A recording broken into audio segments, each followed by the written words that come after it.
Right, good evening, ladies and gentlemen. If you'd be bringing yourself to order. Right, a couple of public service announcements first. There is no fire drill set for this evening, as far as I'm aware, so if the alarm goes off, we'll assume it's genuine, and the Democratic Services officers will kindly find us a way out of the building, come back and tell us what it is, and hopefully we'll all leave safely. Secondly, as you probably know, the Council is in the habit of recording its webcasts. Can I ask if anyone else is intending to record this evening? That's not to stop you, but that's just so we know. I can assume that's a no then. And before we proceed with the meeting, may I welcome Councillor Rees to his first meeting of the Planning Committee. Welcome. Don't we all? Right. Item 1 of the agenda, apologies for absence. I have them from Councillor Perry and Councillor Bartlett. Are there any others? No. Notification of substitute members. Councillor Matt Burton for Councillor Perry. Right, you're for Councillor Perry, so any others? Louise, you're presumably then for Councillor Bartlett. Correct, sir. Okay, that's everyone. Notification of visiting members. I see councillors Mr and Mrs Sams, first of all. Which item are you here for? Thank you very much, and the same. Councillor David Burton. 17, please, Chairman. Thank you. Any other visiting members? Oh yes, Mrs Brindle. Sorry, I couldn't quite see you through the microphone sticking up in front of you. Okay. Which item? Thank you very much, Councillor. Right. Items withdrawn from the agenda. There are no items withdrawn from the agenda this evening, as far as I'm aware. No? Right. Item 5, date of adjourned meeting, 6th of June. Well, I hope we won't need an adjourned meeting. Hopefully, if people avoid repeating ourselves too much, we can manage not to have one. Item 6, any business the Chairman regards as urgent, including the urgent update report as it relates to matters to be considered at this meeting. I think, do we have an urgent update report? There is an urgent update on each of the items, and the officer will oh yes, we have one. As they present. So agreed, we take that, members? Thank you. Item 7, disclosures by members and officers. Councillor Harwood. Thank you, Chairman. I need to declare that in relation to item 15, the Calbeck Wood, Lordswood, Kent, that I'm a member of Boxley Parish Council, but I took no part in any discussions. I therefore intend to speak and vote. Thank you. Thank you very much, Councillor. Are there any other disclosures? No. Disclosures of lobbying, we will take these with the relevant applications. Item 9, to consider whether any item should be taken in private because of the possible disclosure of exempt information. There should be no need to take any of these items in private, therefore I intend to have the whole agenda in public. Is that agreed? Thank you, members. Minutes of the meeting of the 25th of April 2019 adjourned to the 29th of April 2019. These have been circulated. Are these agreed as a correct record of the meetings? Thank you. I shall sign those later. Minutes of the meeting to be held on, which was held, it should read, on the 21st of May. Very short set of minutes. Are these agreed as a correct record, members? Thank you. We come to item 12, appointment of political group spokespersons. In no particular order, but simply because he's sitting at the end, I'll start with the Liberal Democrat group. Thank you. Councillor Harwood for the Liberal Democrat group. Thank you. And for the Conservative group?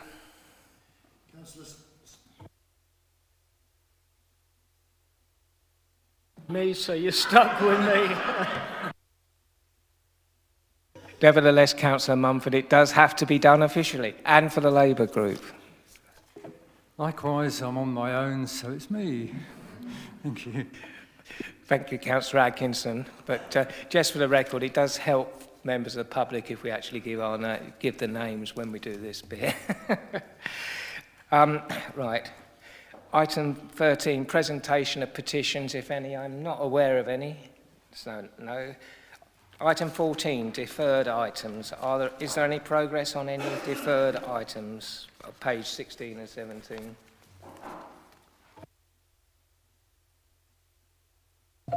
Apologies, Chair. No, I've checked with both case officers. We've had no response from either applicant on the grounds for deferral, so they are both being given time limits in which to respond. If not, we'll come back with a recommendation that reflects members' comments at the previous meeting. Thank you very much indeed. Right, that brings us to the planning applications for this evening, and the running order has been slightly amended because of the number of speakers. So we're starting with item 16, which is land west of Loder Close and Westwood Close. The officer introduce the application. Thank you, Chair. Good evening, members. This is the aerial photograph of the site. Fortunately, the mouse on my screen isn't conveying to this PowerPoint for you. The site is this area behind Loder Close and Westwood Close, to the west of that. It's 1.97 hectares in size, and it's currently in horse grazing use. It does slope gently down from north to south. The site to the north, south of the A20 and west of Ham Lane, does actually have a planning permission for 70 houses, and it's by Jones Homes Developments. That's potentially going to start imminently. That was one on appeal. At the time, we didn't have a 5-year supply. And to the south of the site is currently playing fields, it's the William Pitt playing fields. Land to the west of the site is in agricultural use, and beyond that is a TPO woodland and some residential properties just to the northwest. The site is generally open in terms of its vegetation. The vegetation is generally limited to the boundaries of the site. There's nothing really within the site of any merit in terms of important trees or hedgerows. Access to the site will be through Loder Close. Let me show that more detail in some of the drawings. So the pictures, this is looking northeast towards the residential properties with the woodland behind. This is along the boundaries where the residential properties abut the site. And similarly, this is a view from across the field at the back of to Westwood Close. Again, this is looking towards the playing field boundary, looking south. And again, just to show the use of the site really, so it's horse paddocks, nothing of any merit in terms of trees or hedgerows. This is a view from the sports field, looking towards the back of the current residential properties there. In terms of the layout, what we have is an access point from Ham Lane via Loder Close. They will share the part of the carriageway and part of the footway leading into the site. It will then become a sort of loop road, which is going to be non-adopted and will be a shared surface with traffic calming at the corners in the form of raised tables. In total, there's 53 units. It's 45 houses, and there are 2 blocks of flats, a total of 8 flats in 2 blocks of 4. The overall density is 30 dwellings per hectare. To the southeast of the site, you can see there that there's an area of public open space abutting the rear of Westwood Close. There's going to be a cycle link through, a small children's play area, probably for toddler play. There's a pond, which will have ecological value, and effectively that is the sort of setting of the entrance into the development. There's also future pedestrian links to the south-east, past that, in that shared car park area, to potentially link to the William Pitt field, and another link in the far corner between the flats and one of the houses, and that's in the future, if there were to be development beyond in those fields under the London Neighbourhood Plan, then again that's shown as potential links. So it's showing potential links on 3 corners of the site in addition to the main access in. In terms of the appearance of the dwellings, traditional appearance, facing brickwork, the roof will be either clay tiles or Cambrian slate, which is a sort of recycled slate, so that's got some natural factoring to it. Some of the elements will have some ragstone walls as you approach the site, and 4 of the plots will have some ragstone on the ground floor level, just to have some that reflect the local vernacular. Going back to the public open space, that's going to be 0.3 hectares.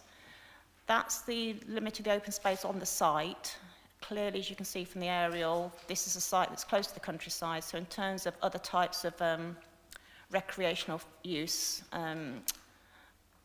what we've looked at is that it already has access to more natural countryside, and that's why we've just focused on really achieving amenity open space on the site, children's play and an ecology pond. So we've focused on what's really deficient in terms of what this site can access. This in terms of lighting, as the road is non-adopted, there won't be normal street column lights.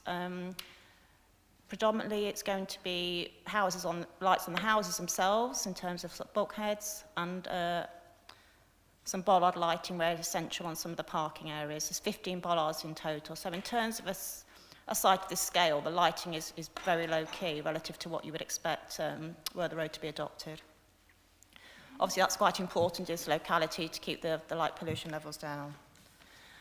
In terms of foul drainage, there's been no objection to Southern Water Services. There's going to be a pumping station in the southwest corner, where the land is obviously at its lowest point, and that will pump into the main sewer. So there's no issues in terms of foul drainage. Similarly, although there have been some objections about alleged flooding of the site and potential concerns that it can't be drained properly in terms of surface water, we've consulted KC as a lead local flood authority, and they have no concerns. In principle, this site can't be drained satisfactorily with a sustainable drainage system. In terms of effective screening, going back to the landscaping, the site is going to be well screened on all 4 sides, either with the landscaping of the Jones Homes development to the north, existing trees on the William Pitt field, and the other 2 boundaries, they are indicating fairly substantial new hedgerows and planting to screen the development from its public viewpoints. There have been a lot of objections in terms of loss of amenity and concerns about loss of privacy to the existing residential properties. As you can see, on Westwood Close, we have actually got the open space abutting the boundary, so there's a very significant distance between any houses and those properties. In terms of the Loader Close development, the distances are within standards, so we don't have any concerns on overlooking or privacy. There have also been concerns about the location of the children's play area and the cycle route, and whether or not there's loss of privacy from those uses next to the boundaries, but our view is this is an acceptable location for the open space, and we can't really foresee any concerns from that angle. In terms of affordable housing, that meets the policy requirements. These will generally be on the south-western boundary next to the playing field, meeting our policy requirement of 70-30 split, affordable rent to shared ownership. There's currently a draft legal agreement that will secure that. There's no issues in terms of meeting that policy. In terms of the principle of the use, this is obviously currently in the countryside. It's not allocated as such in the local plan, but there are policies within the local plan that indicate Lenham as a broad location for development of significant scale, 1,000 houses, and this is really the first site that's come forward. In terms of the timeline and the delivery of this site, we really do need to start granting planning permissions at this point in time. Bear in mind the lead-in to actually get the houses up and running and available for occupation, which is the delivery timetable. We have had some, as you can see, there are urgent updates. We've had some more objections from local residents, mainly on the same issues that have already covered in the main agenda report. We've had several letters this week and emails this week from Lenham Parish Council and their agent who's promoting the Lenham Neighbourhood Plan.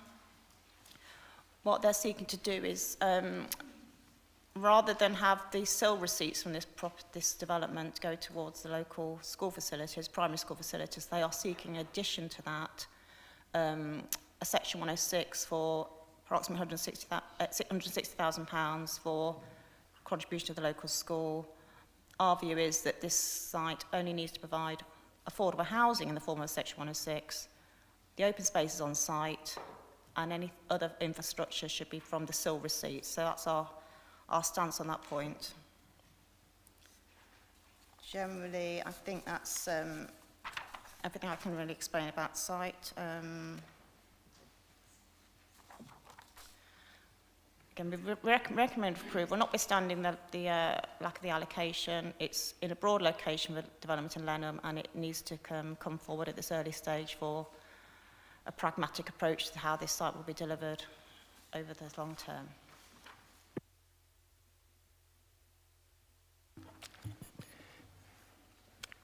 Thank you. Sorry, I'm losing my voice with all this hot weather. I will now ask Mr. Keane to explain how the public participation in the meeting will work. Mr. Keane. Thank you, Chair. Good evening, ladies and gentlemen. This is a short announcement for members of the public, and in particular those who are speaking on an item this evening. As you've just heard, the item is announced by the Chairman, and then the Planning Officer introduces the item. The Chairman will next call the speakers. When you hear your name called, please could you come forward to the table in front of you and take a seat. To speak, press the middle button. You do not need to hold it down. The button will turn green and the ring around the mouthpiece on the microphone should turn red. You will have 3 minutes to speak, and you'll see your time counting down on the screen in the corner here. At the end of your 3 minutes, the Chairman will tell you when your time is up. Once you've finished speaking, please press the middle button again. It should turn white, and then return to your seat. You may hear some of the speakers referred to as visiting members. They are members of this council, but they don't sit on this committee. They also have 3 minutes to speak, but they have no right to vote on any of these applications. Thank you. Thank you very much indeed. Our first speaker this evening is Mr. Jarrett, an objector, please.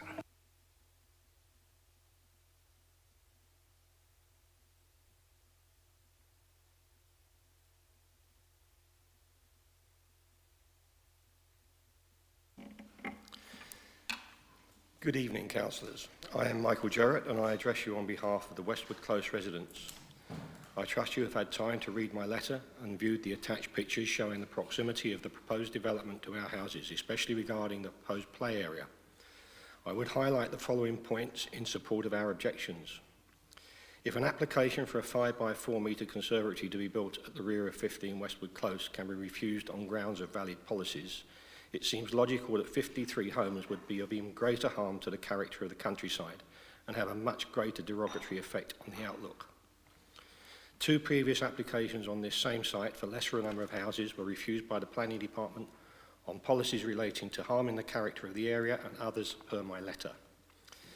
Their appeal was withdrawn in face of the arguments made by objecting parties, including those from the LMP team as well as LPC. These objections are just as valid today as they were only 2 years ago. Considering local plan policy H23, we believe there is more than adequate planning policies to refuse this application. The red lines of H23 calls for a master plan. If this is approved, it could lead to other premature applications causing disruption to the LMP and harm the infrastructure improvements planned within it. Planned development of William Pitt Field negates the fact that there will be play areas to the south. The maintaining of H23 is essential so that the full impact of the LMP, with any changes arising from Reg 16 consultation, can be taken into account. Maybe seeing this site remain as open countryside, allowing a natural relief to the overall plans that will greatly affect the countryside character of this area of Lenham. I urge you tonight, after your careful consideration of our valid objections, to refuse this application. Please also bear in mind that this site has the most significant privacy and security effect on residents than any other, past or future, due to its proximity and lack of natural boundaries such as trees or road. However, should you decide to give approval, we would ask that the following additional conditions be placed on such approval. The double row hedge with chicken wire shall be planted and established to 1.8 metres prior to the commencement of any construction, not just prior to occupation, with existing hawthorn trees incorporated into it. The proposed landscape area should be cultivated as a wild meadow with no public access, excepting for maintenance, without the play area nor the pond, for reasons fully explained in my letter. No construction equipment, porta cabins, toilets, storage sheds or other related items shall be placed in or near the border with either Westwood Close or Loader Close. I've got through that a bit quicker than I expected, so I'm just going to put an ad lib on it, if I may. There's been a number of developments in Lenham over the last couple of years. The most recent, I suppose, is what we call the URC site just up Maidstone Road from the village centre, half of which, even though it's been built for a year, is still empty. Additional houses in this area, well, they're not going to sell. Thank you for your time, sir.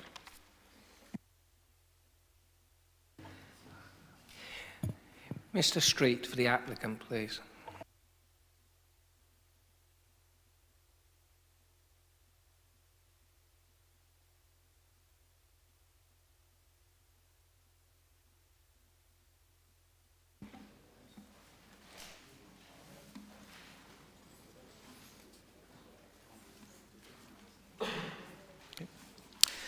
Good evening. My name is Andrew Street. I'm a planning consultant who advises the Wealden Group of companies.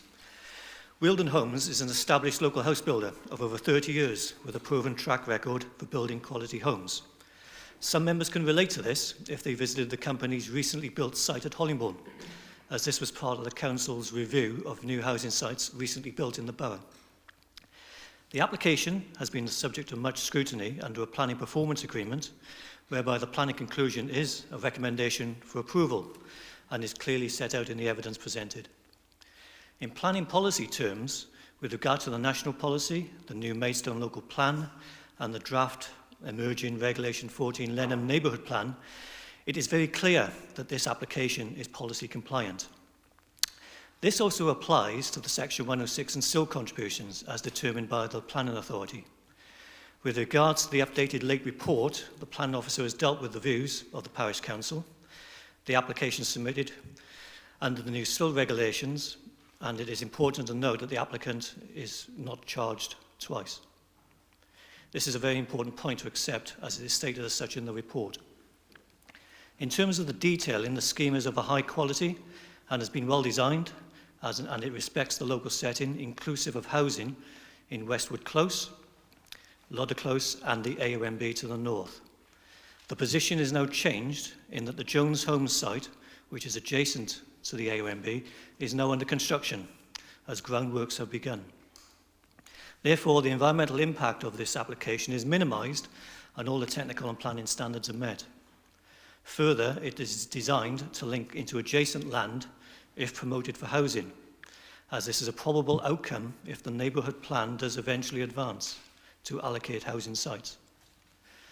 The Maidstone local plan has set out a 1,000 unit strategic requirement for this large service centre village.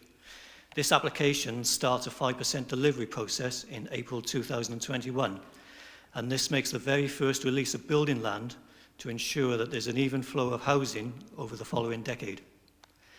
It is important to get an early delivery of supply so that a flood or tsunami of housing does not take place later in the following years. In conclusion, in order to deliver the expansion of Lenham, this housing as currently planned and programmed in the local plan needs to be approved now under this application so that the housing delivery can commence in April 2021. I ask that you support the officer's report that is well prepared and strongly evidenced to promote the recommendation for approval. Thank you, Chair. Councillor Walmsley, Lenham Parish Council, please.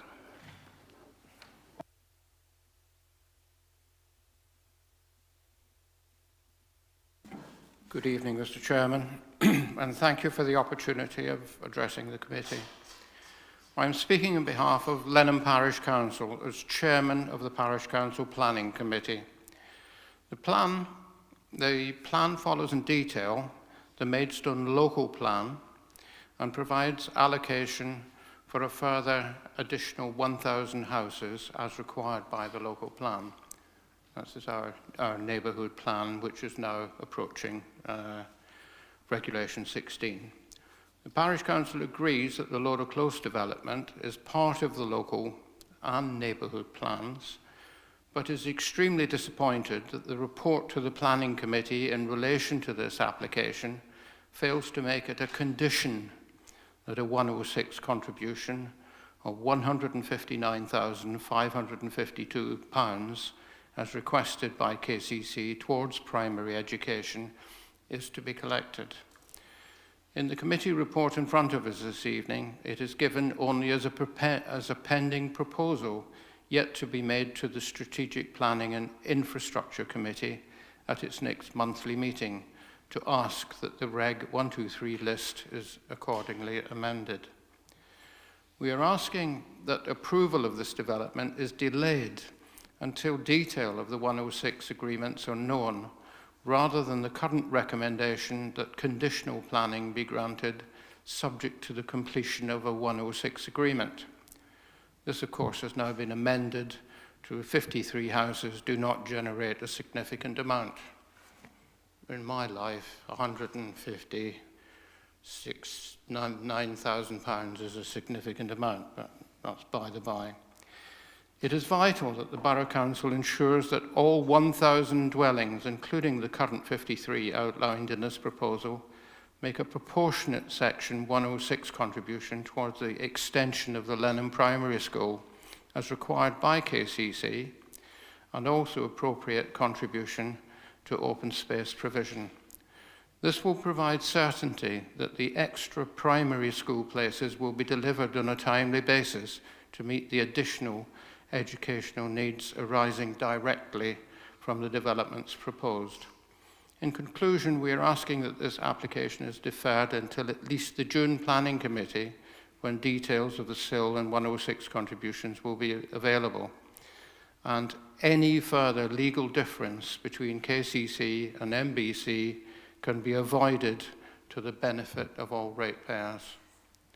Thank you very much, Mr. Chairman. Thank you, Councillor Walmsley. I think it's Councillor Tom Sams first, in a slight change to the running order.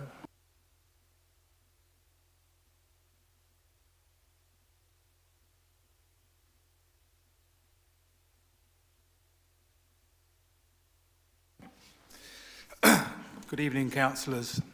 Here is the local plan document. The planning inspector signed off the local plan after this council waded through thousands of hours of work contributed by the community and drawn together by officers and councillors.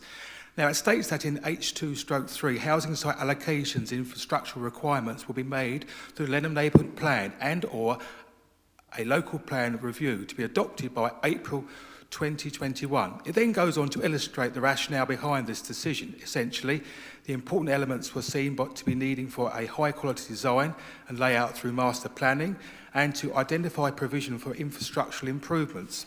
It states that on page 209 of the plan, in order to ensure a coordinated and planned approach, proposals for development within Lenham, which come forward prior to an agreed neighbourhood plan and or the local plan review being adopted, will be refused. I have heard that this application being approved makes sense, so as not to bunch with the others.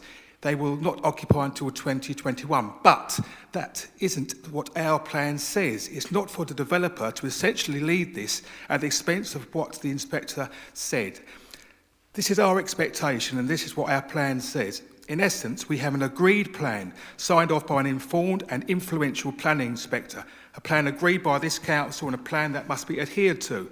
We cannot change the rules as we see fit. It doesn't work like that. If we do, this council will be ridiculed because it wishes to exclude the parts it sees fit to suit its needs and the expense of our community. This council may then appear to be untrustworthy.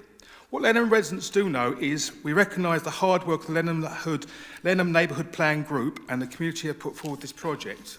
The sacrifice Lenham has made to accept development on the understanding the community's wishes will be listened to. The report states the delay in the implementation of the neighbourhood plan gives evidence, so you can disregard it along with the inspector's view. The report says nothing about its delivery. The report says its delivery in a timely manner is unfeasible. There is nothing in this report to evidence this, only an intuitive and convenient punt. The language used is particularly in 6.21 is both hurtful and untrue. This council will be failing in its duty. What about the council's duty to the Lenham residents and the organisations working on their behalf to deliver the NHP? You have a duty to support this. There's no need to shout when you've got a microphone. Sorry, Could fair you enough. please The NHP can, I'm confident, be delivered within the time frame the Inspector stated. I might add the actions of the NBC and others have slowed down this process on a number of occasions, often due to pressure of planning elsewhere. It is extremely unfair for the report to be used as a means of undermining the Lenham Neighbourhood Plan. The Neighbourhood Plan is helping local communities, this is what the definition is, to influence the planning of the area in which they live and work. It can be used to develop a shared vision of their neighbourhood. Approving this application flies in the face of this. We ask you to refuse the application due to its prematurity and contrary to our local plan, and to give the Neighbourhood Plan a chance to succeed and to deliver the infrastructure and contributions that is needed for Lenham. Thank you, Councillor. Councillor Mrs Sams, please.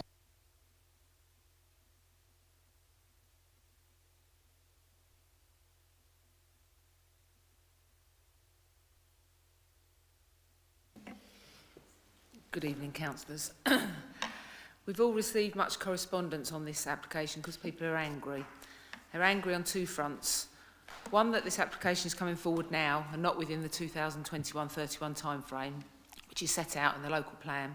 And secondly, that the community is being robbed. You've heard from Mr Jarrett, Councillor Walmsley and Councillor Tom Sams. One thing they all have in common is the desire to get the best result possible for Lenham. The application has a number of contradictions and inaccuracies. As has been said, 2 previous applications on the site have been refused on the grounds of potential harm to the character of the surrounding area and being in the open countryside. Yet in this report, policy SP17 regarding the countryside is allowed to be set aside and ignored. The report goes on to ignore what the inspector said in the local plan. The policies are very clear that any application prior to 2021 should be refused. The officer's report is inaccurate regarding Harwich School. The officer suggests that Harwich was originally favoured and now Lenham is, but both are planned to be expanded. And we have the notice of application regarding Harwich School with the associated documents, etc., etc. Viewing this application in isolation is not what's been agreed in the local plan. Surely the idea of a broad location is to plan the whole development. Policy H23 uses words such as integrated sites, not standalone communities. And the policy clearly states, as has been said before, to ensure a coordinated, planned approach, proposals for development within Lenham that come forward prior to the NHP or the local plan review being adopted will be refused. It's quite clear in the local plan. The Lenham Neighbourhood Plan should be used and will be at a position where it can be used if the local plan policies are applied. And by allowing it to come forward, this application to come forward undermines the Neighbourhood Plan, not giving it the chance to carry the weight that it deserves. The Neighbourhood Plan group have done everything that's been asked of them. They've worked tirelessly to push the plan forward and been hindered and delayed at every point. If this is approved, it opens the floodgate for all developers to come forward to be the first wave of that tsunami that the applicant said, and additionally to get them on the cheap by letting off of their responsibilities regarding their monies. The community of Lenham will stand to lose $159,000 for education provision. And if we're not able to get the infrastructure contributions right for this development, what hope have we got for the rest? Please, members, be true to the local plan, to what was agreed after all those hours of deliberation and was decided by the inspector. Refuse this application. I ask, if you cannot refuse, please defer. Thank you.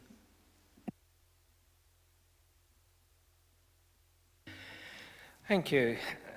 Right, there is an urgent update on this application, so I refer members to that. Can I take any declarations of lobbying at this point? I've been lobbied, Councillor. I think that's everyone. Excellent. So obviously substitutes were included on this lobbying, so that's excellent. Right, before we proceed, I was asked by the County Councillor for the division to be able to speak this evening. Unfortunately, we had used up all the available speaker slots, therefore I do intend to read on behalf of the county member a short letter.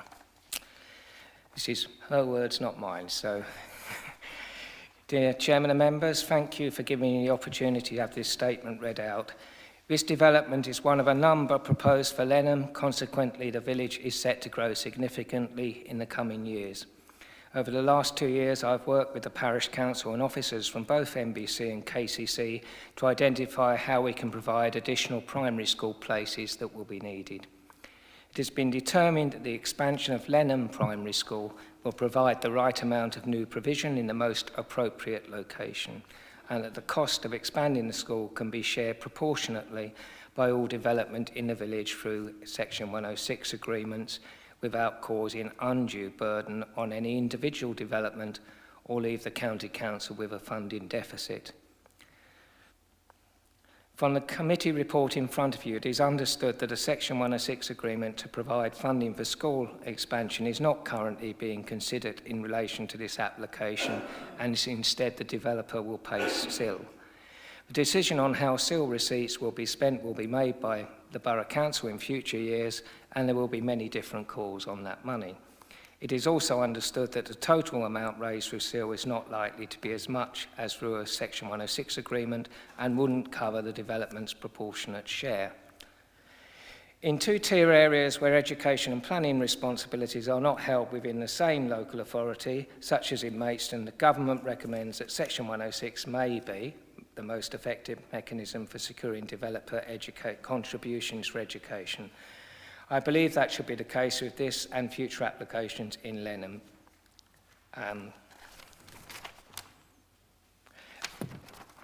2 weeks ago, I attended a tripartite meeting with the Parish Council and senior planning officers from MBC and the County Council. At that meeting, we were advised by a principal planning officer from Maidstone that the Maidstone Infrastructure Delivery Plan and Regulation 123 list are being reviewed and updated to reflect funding for Lenham Primary School provision through S106 as opposed to SIL, and this will come to your Strategic Planning and Infrastructure Committee on the 25th of June. If the committee is minded to grant permission for this development, I would ask that you consider how a Section 106 agreement to secure the necessary funding could be entered into, either before the 25th of June or afterwards. This will ensure that this individual proposal is sustainable in planning terms and sets a clear, transparent framework for supporting the planned growth of Lenham. A larger scheme in Lenham is waiting in the wings, and if dealt with in the same way, would result in a loss of £1 million in education contributions. I think the next paragraph basically repeats that. So that is on behalf of County Councillor Shalina Prendergast, and as agreed, I have read out almost a complete letter. It is obviously not necessarily my opinion, and I'll come to that later. Now, I don't believe we have any further ward members involved here, so I will go to the committee at this point, and unless officers want to make any immediate comment. Mr. Jarman. This is in the urgent update report, but as members know, SIL came into effect on the 1st of October 2018. Preceding that, there was a public examination into SIL. There were objections from KCC Education on general points. But nevertheless, this council chose to adopt SIL. And in this particular case, in the infrastructure delivery plan for Lenham Village, primary school education is identified as being SIL liable. So it's perfectly clear. As you all know, people are entitled to their opinions, but if people want to change the 1, 2, 3 list or the infrastructure delivery plan, then of course that goes through the Strategic Planning and Infrastructure Committee. But as head of planning, if anything on that list is going to change, if the infrastructure delivery plan is going to change, then I need to see a cogent justification for that. Thank you. Did you want to add anything at this point? Thank you, Chair. If I could just add a couple of brief points. A number of the parties have referred to policy H23, which is one policy in the plan. Members, as the officer's report highlights, need to have regard to a wider range of policies than just that. SP8 is the primary policy that identifies Lenham as a growth location, the number of housing units and the time period. Policy H23 is the delivery mechanism for that objective, but it was drafted at a time when it was assumed that the neighbourhood plan would be at a far more advanced stage. Therefore, we have a primary duty to deliver in accordance with SP8. The neighbourhood plan is progressing, but it isn't at a stage where we can rely upon it to secure delivery. Our policy team have looked at delivery rates for outline and detailed planning applications from the date of the legal agreement being signed to the first house being occupied. And for a detailed planning application such as this, they identify between 1.6 and 2 years from the date of permission to the first occupation. So on that basis, we do have a requirement to consider how we deliver policy SP8 at this stage. Otherwise, we run the risk of other developers on non-identified sites coming forward and arguing that the wider growth area isn't being delivered properly and that they will then promote greenfield sites contrary to the plan. It's also been suggested that this scheme is contrary to the neighbourhood plan. It's identified in the neighbourhood plan for this number of units at this density. There are discussions on master planning ongoing with the parish, and I'm looking at it from the district's point of view. There's a master plan in an early draft of the neighbourhood plan, and it superimposes the scheme that's now before you. So we don't feel that this scheme coming forward before a master plan is in any way prejudicing the outcome of that master plan or the delivery of the adjacent sites if they come forward. Right, so correct me if I'm wrong, but Councillor Tom Sams said that they were just before Regulation 16, just before that. That's what he said, wasn't it? Now, that would mean that whilst the neighbourhood plan is obviously can only be given some weight, it nevertheless constitutes a material planning consideration. It's a material consideration, but the weight you give that consideration is limited at this stage. But as I've pointed out, if you were to view the current draft as an adopted plan, yes, the scheme before you is in principle entirely consistent with the scheme that the local plan seeks, the neighbourhood plan seeks to promote. Indeed, my very point. Councillor Harwood. Thank you, Chairman. I think I have most empathy here for the neighbouring residents, because I think the loss of any of our countryside, and we're losing an awful lot at the moment, it's very sad.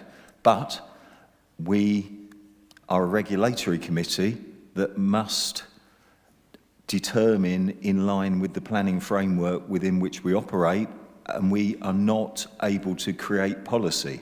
So the point around the local plan, the point around the national uplift in housing numbers, and the issue around legal agreements and CIL and so on, we as a planning committee can interpret them to a certain extent, but we cannot change them.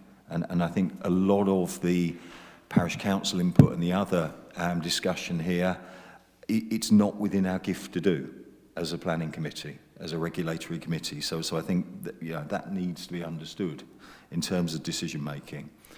What government policy does promote is early engagement in the planning process. And the pre-application discussions which came before the submission of this application were probably some of the most thorough that I've actually been involved in. I think it was not just group spokespersons. In fact, it was probably a majority of this committee were actually present at those discussions, as were the parish council. And in terms of quality, I think this means that this application is very good, and we have sought to overcome concerns around layout, concerns around surface water flooding, concerns around ecology, concerns around design.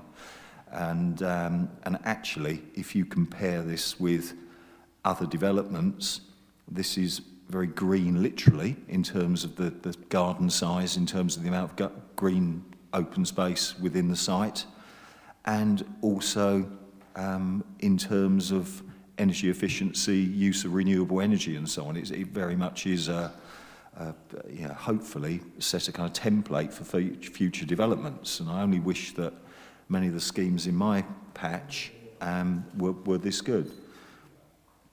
Coming on to the point around the application and whether it's premature, it is the application that is before us, and having spoken to the planners and looked at the local plan, it is policy compliant. So therefore, all of the suggestions that we delay would be unreasonable, I believe, on the part of the planning authority to kind of wait to kind of rewrite history. We must determine it within the landscape we're currently in. So, taking all of that into account, I will actually move that we do grant planning permission as per the papers, taking into account the urgent update, if I may. Thank you. Is that seconded at this point? Councillor Spooner, do you wish? Thank you, Mr. Chairman. I can understand local residents and local councillors being upset by this application.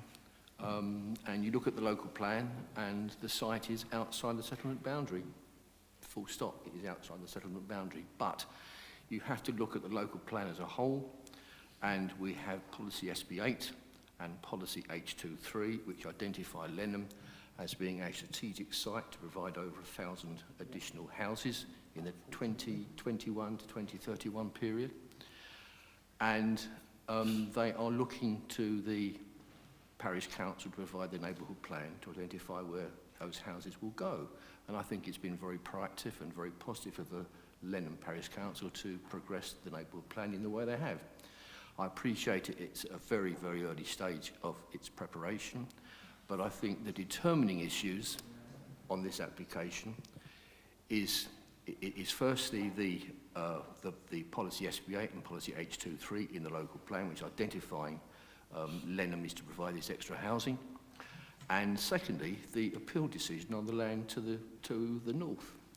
There is no such thing as prematurity in the planning system, but that appeal decision does severely compromise the surrounding land, and I think taking that into account, plus policy SB8, policy H23, I think there are just no reasons to refuse this application, and I'm happy to support the recommendation.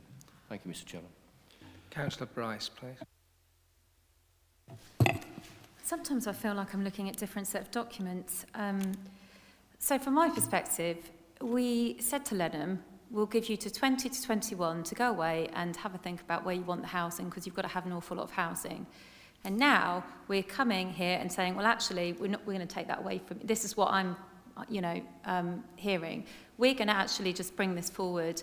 Now, I get this is in the local plan, in the neighbourhood plan, but none of us have been provided with a copy of that document, which would have been useful, given that it's not. I mean, I'm a sub, so maybe I could have looked it up. But that sticks for me. But maybe as I'm a sub, maybe I've missed something. It's in the open countryside. I know Ham Lane very well. I went to school up the road for 2 years. Now it's called the Lenham School. It was called Swadelands. It's a very congested, constrained area. If I was one of the residents that abuts this development, I'd be very concerned about having a play area on my back garden, and I don't understand the layout and why those houses actually don't back on, why the back gardens don't back on to the other houses and the play area is there, because what they're going to have is going to have loads and loads of kids. Am I missing something? But if it were me, there's going to be a play area in the corner, and if your house backs onto that, you're suddenly going to go from having a green field to having loads and loads of children playing, right behind your house at all times.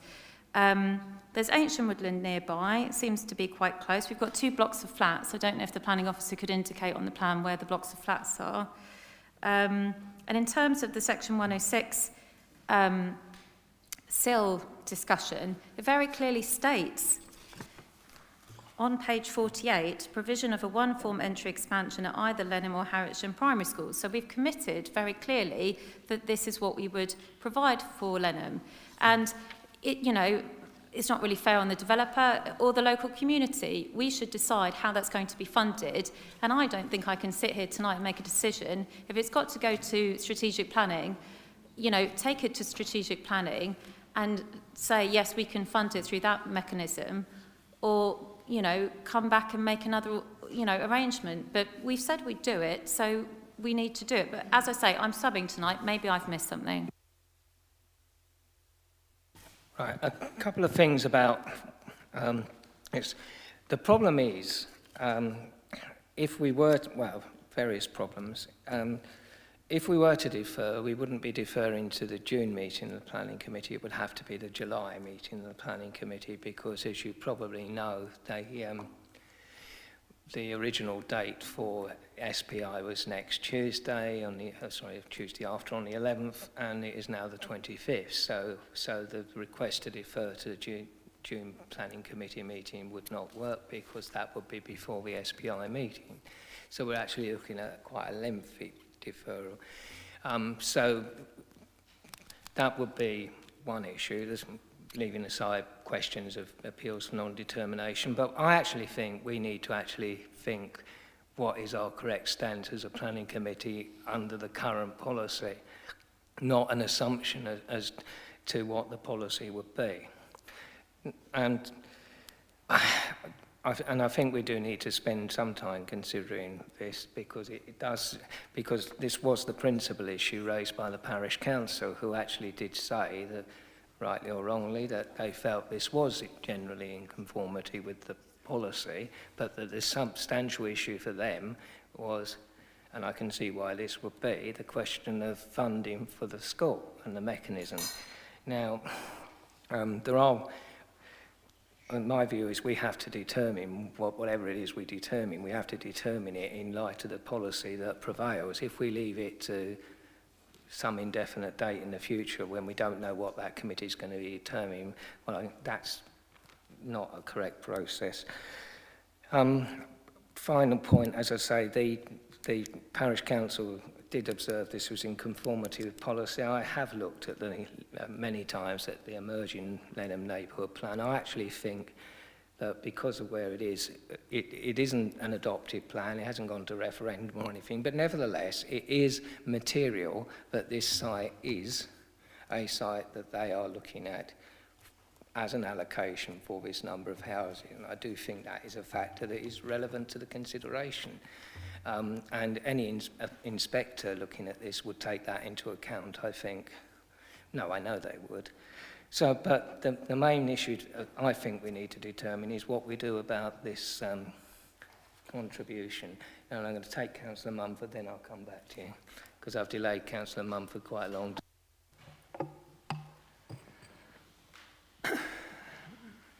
Yeah, if we are a regulatory body and we look at SP8 and we're looking at the timing of SP8, it does state categorically there, post April 21. So this is prior to that. And post April 21, hopefully we'll have the local plan review done and Lenham will have their neighbourhood plan done. But I do understand the reason why it's coming forward earlier. And so if we are, and we should state that, we are taking in account the emerging plan of the neighbourhood plan from Lenham, and if that does support it and we're 100% clear, I'm happy that this comes forward early, because on page 209 it's categoric that we should refuse it. That is our policy, and we are a regulatory authority. The only thing that I'm not clear on is the financing of the school. So I'm happy with that. Are we using the 106, and are we not using it now to maximise what we can get? Because we all know we can only have 5 contributions, and this being the least number of houses coming forward, is that why the planners are not going for the 106 on this one? Because there will be better opportunities. We will have a larger contribution from other developments and we can only have a maximum of 5 to contribute. Is that the reason? I'll answer that in two parts, because this is a fundamental issue. As Councillor Harwood said, you are a regulatory committee. You can't pick and choose which policies are popular or not. The IDP states that, as I said earlier, that primary school education is dealt with via SIL. Very clear. So why was the IDP written like that? It's, as Councillor Munford alluded to, unlike our strategic sites like H110 off the A274, unlike the Crowday site, as I call it, in the northwest of Maidstone, unlike the barracks. The 1,000 houses in Lenham is obviously not one site. It's a mosaic of sites. And like Councillor Munford said, this is highly likely to be the smallest. There's a limit of 5 Section 106s, so to me it defies logic that you pick your smallest site to go into the 5.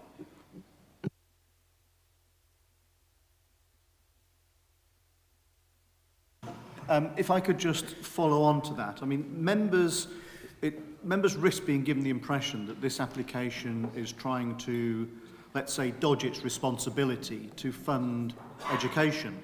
And one of the phrases was that the community is being robbed. It's simply the case that this application will make contributions via SIL rather than via 106. The £159,000 that has been identified by the parties is significantly less than the SIL contribution that the scheme will make. The County Council and the Borough Council will look at the projects and the infrastructure plan and agree how they are implemented. There are significant unspent sums that have been recovered from existing planning permissions, and there will be far more significant sums from the remainder of the Lenham allocation that the Parish Council are promoting. So 95% of the development in Lenham is yet to come forward, and we will capture from those schemes significant contributions. But in any case, the SIL contribution far exceeds the residential requirement, the educational requirement. So it's not dodging the payment, it's simply paying it in a different way.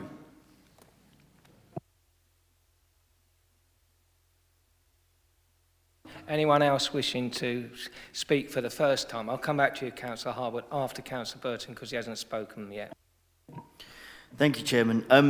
This is really a plea for the next steps of policy making. So slightly separate for this, but related to this application, is that the one thing that hasn't actually been addressed, which was a comment that Councillor T. Sams, I believe, made, was about the section on page 209, I believe it was, of our local plan that explicitly states that until a neighbourhood plan in Lenham is adopted, such sites will be refused planning application. Now, I understand, because Mr. Mackey has very eloquently explained to us why this is an exception to the rule because of the prospective delivery times for the 1,000 houses moving forward.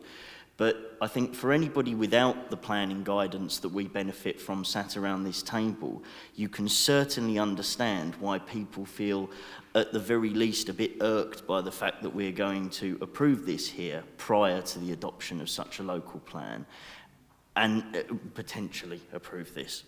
And I do think it's worth noting on record, or stating on record, a plea to our policy-making sister committee, SPY, that when we move forward with our review of the local plan, we avoid making such blanket statements as it will be refused until a local neighbourhood plan comes forward, because this is an exception to the rule that we're now having to explain out in the public, a perfectly legitimate exception, but you can nonetheless understand why people feel aggrieved at it. A very good point. Any Councillor Harwood, and then... Yeah, I mean, just as a postscript, I think there's been a very good debate in relation to this application. That there are 2 points that the local residents raised, which I don't think have been covered by the debate. One was the concern around the buffer between Westwood and Loader and the development area. And there was a genuine concern there around the hedgerow and the protection of that. The Parish Council in particular and members who were at the pre-application discussion invested a lot of time and effort to ensure that there was a naturalistic buffer between the development, both in terms of long-term maintenance through the landscape and ecological management plan and in terms of the planting layout. So I just wanted to reassure that there is a genuine landscape buffer, so at least they've got a green boundary rather than the back of new bricks and mortar housing. And the other point, very quickly, was in terms of all of the discussion around legal agreement. It almost seems as if the applicant, the developer, has kind of got out of a contribution to local amenity, to local infrastructure, when actually Section 106 money will go for affordable housing. And there is a genuine issue in Lenham around the affordability of housing of the indigenous population, if you like, of that area. So it will yield what is, for good or for ill, our top priority in terms of developer contributions, which is affordable housing. And I actually think that in this case, that should be our priority. Thank you. Right, well, Councillor Bryce, you wanted to come back.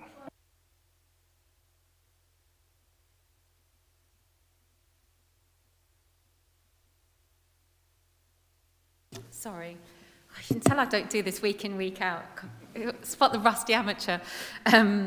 So it may be an amateurish question. Why is the play area there? Because I can see that neighbours have commented they're not happy with it. I wouldn't be happy with it.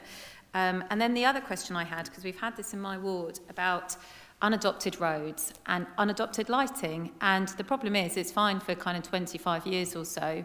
But then when the lanterns need replacing, who replaces them? I think you're going to say there's going to be a management committee set up and they will fund that. But if there isn't, it will fall to the parish council likely to decide whether or not to adopt them or not. So just some of the rationale around that. And if there's a management committee in place and it's one of those, then that's fine. That's all you need to say. But yes, I didn't really feel there was sufficient comeback on the question was answered around the play area and that those issues for those neighbours.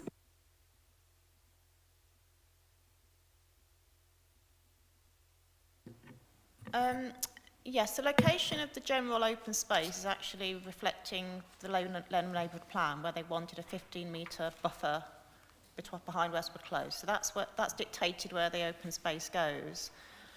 And a site of this nature, when you look at the typologies of open space that should be provided, play space for children was the one that seemed to be lacking. The expectation there should be some locally for these houses, and it just made sense really to sort of co-locate that in the open space that was already dictated by the Lenham neighbourhood plan. It's intended to be for toddler play, so personally I don't think there's going to be a particular issue in terms of the antisocial behaviour, the vandalism, so the other concerns, the objections. So I have a toddler play area just down the road from my house. And of course, the older children go and play there at night. So just because it's for toddler play, if you've got a green area with some stuff that people can swing on, you're going to get people of all ages at all times of the day and night using it. I appreciate it's in the neighbourhood plan, and probably at this stage, I don't feel the committee supporting me in terms of, looking at a redesign of it. But I certainly don't think for whoever's got that then behind their house. And if you say a buffer of open space, I would have thought that's just open space. It's not a play area. I really, really don't think it's in the right place, and it really worries me. This will go through, and the people that own those houses haven't bought them with and I know it's planning, and the planning law doesn't work like that, but I just really feel for them that they're going to end up with a playground, and yes, there's a need for open space, but a playground that's utilised 24 hours a day, 16 hours of the day, is not open space, is it? Well, within the definition of the meaning of open space, it is, yes, technically. But since you asked, but Councillor Reeves, well, yeah, obviously I'm new to all this myself, so if I make a point that's irrelevant, please just point me in the right direction. It was really just reiterating what Councillor Bryce has pointed out. Now, in a previous life within the police, I believe this is completely relevant to the design of where that open space is, in that it is utilised by people not necessarily from the local area. You can't be naive to think that it is just going to be by local residents, nor can you be naive to think that it's just going to be used by the ages of the children dictated to by the signage on the outside of it. The amount of issues that were caused by a very small percentage of children with antisocial behaviour issues, in open spaces across the borough was quite significant.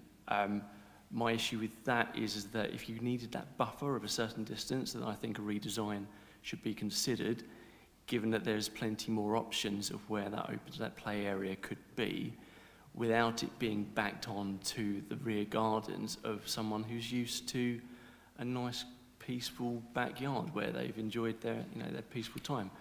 I'm not against the application per se, it's just a redesign I think should be considered, given the potential antisocial behaviour that I don't necessarily think the majority in this room have either experienced as residents nor dealing with it, as I have. And that's just a point I just wanted to put across. I have to say that whilst I understand the concerns that people have about antisocial behaviour, that, if we took this approach in general, we'd never have any play areas for children anywhere, because the only way to guarantee there isn't any antisocial behaviour is basically to have all gated communities that only the people who live there have keys to, and not allow children out on the streets until they reach the age of 21. Councillor Wilby. Yeah, I was just going to come on that point. On page 43, unfortunately, as we said, we have to take the officer's advice and the experts. And the Kent Police have said they don't reckon there will be an issue. Unfortunately, in the past, we've gone against the advice and been punished for it, as I believe. So we have to take the advice from the Kent Police, and they've said there won't be an issue. I also believe, from talking at the pre-planning meeting, that there was suggestion of putting housing there, and the residents weren't happy with the housing being there. So it's one of them, isn't it? Wherever you put that, you're going to make someone unhappy, unfortunately.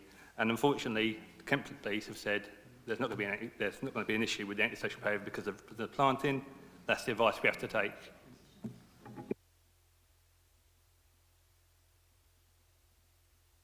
Very quickly. I don't want to drag it out. I just wondered if instead of having that play area, if there was much consternation amongst residents, whether or not you'd explored the development making a contribution to an existing play area rather than provision there, and there was a particular reason why that wasn't done, maybe because it had already been overfunded, although there's not been that much development in Lenham to have done that, and that was gone for, or if it's because it's a long way away and it's quite a busy road, or... We can't ask for 106 to pull towards a contribution, but we could, of course, note the expectation that some of the SIL from this scheme would go towards the wider Lenham objectives. If you wanted to take out the play area, the scheme open space could be redesigned, but we do feel that the inclusion of a play area is a key part of the wider master planning of the area. We have a duty to plan for inclusive communities, connected, permeable areas, not have a series of gated developments like the scheme next door. Can I ask what was in the original Lenham neighbourhood plan for this area? Did it include a play area or not? The plan, bear with me, I'm just going through the site allocation. I don't think it did it, so... No, I just wanted to know what they asked for originally. If you want to ask another question, I'll come back to you with the answer. Sorry, I think some councillors have already mentioned this. I think you did earlier. just with any sizable development, we seek to get a quantum of open space on site because obviously that's the most sustainable area. And we don't treat it as antisocial space. Well, it isn't. I was just wondering to satisfy my own curiosity whether or not the play area was included in the neighbourhood plan or not. But it's probably irrelevant, but it was just an interesting question. Councillor Mumford. We've considered the residents, we've considered misbehaviour. I've got a police. I'd like to consider the children of this development. Councillor Eve. Yeah, just very quick rebuttal on that. It wasn't my opinion wasn't based on not having an open space. With 3 children myself, play areas are integral to any new development. It was purely pointing out the siting of it and the impact it would have on current residents of that area, as opposed to repositioning it into, for example, the centre, whereby any new residents of that new proposed site would understand that they are buying into a location of that play site, so they'd have the full information in front of them, rather than us as a committee imposing something. I'm going to draw this debate to a close. I think the committee hasn't imposed something, this proposal yet, because we haven't even voted on it. But all I would say is these proposals came out of a very robust pre-application discussion. Admittedly, of course, you hadn't yet joined the council at that stage, so obviously weren't able to participate. But I'm sure you will be in many in the future. And it emerged from that process. And I have to, perhaps members haven't picked up the conditions about the quite robust and defensive planting. You wouldn't want to walk through some of this planting that's being proposed. You get very nasty scratches. So the issue of potential antisocial behaviour has been taken into account. But I have to say that we have to be careful, because if we start saying that because there's a modest risk of antisocial behaviour, we don't start putting children's play areas in all developments, or that should have them, that's a very rocky road. Well, I'm sorry, but you have really said that. Hang on. Look, you know perfectly well that if we were going to propose a major change to this layout, that this application would have to be refused. This is not something you can do a deferral on. It would essentially be a new application. And so that is what, essentially, the path we're starting to go down. I think, but we could sit here all night and not agree on this. So are there any additional points people want to... Chair, just to confirm, there is a requirement to modify Condition 10 of the Planning Permission. Condition 10 requires a landscape and ecological management plan for landscaped and open areas. We need to amend that condition to request measures to secure the open spaces, including the play space, so that it's protected in perpetuity.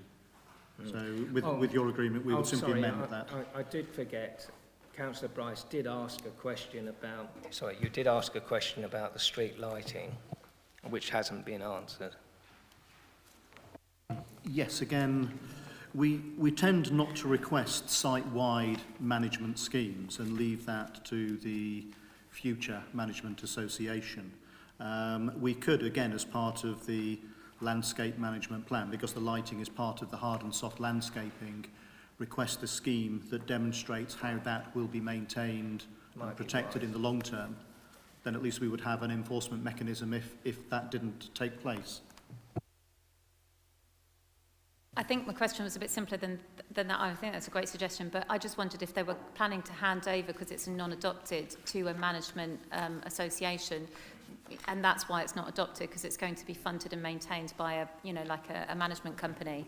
Yeah, obviously this is a matter for Kent Highways and the developer, but the developer, like lots of developers, has chosen to go for an adoptable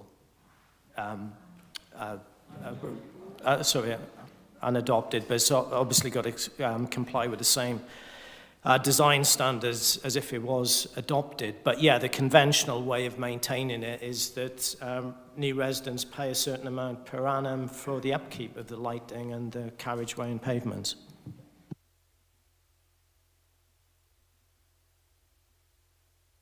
Does that satisfy your question on that point? Yeah, okay. Right, okay. It's been proposed and seconded that the application is approved with the addition of the urgent update. Having heard a discussion, you don't need to make any further amendments to the conditions. Councillor Harwood, Councillor Spooner, just checking.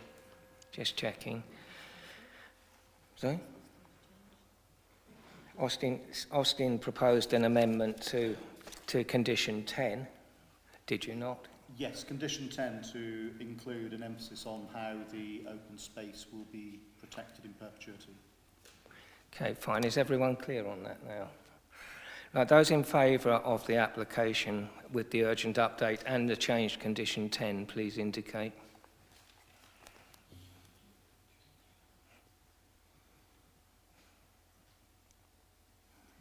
Those against? Abstentions?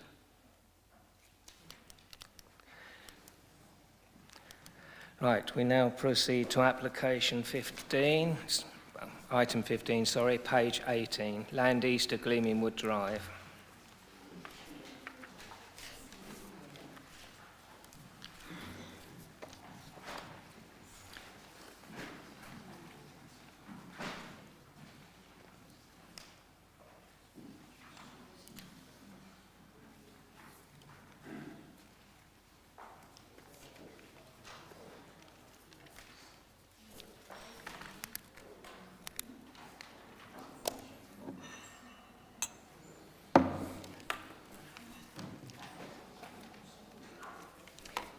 Room's empty, Laura.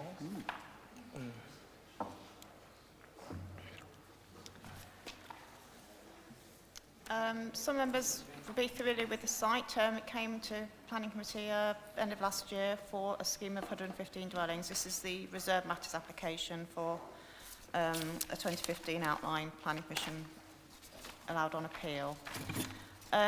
This is a site very close to the Medway Council area in the north of the borough. It's a site of 4.28 hectares, mainly being 2 agricultural fields. Again, unfortunately, my mouse isn't conveying to the screen. These open areas in the centre of the site, access from Gleaming Wood Drive through Ancient Woodland, and another access linking the 2 parcels, again through Ancient Woodland.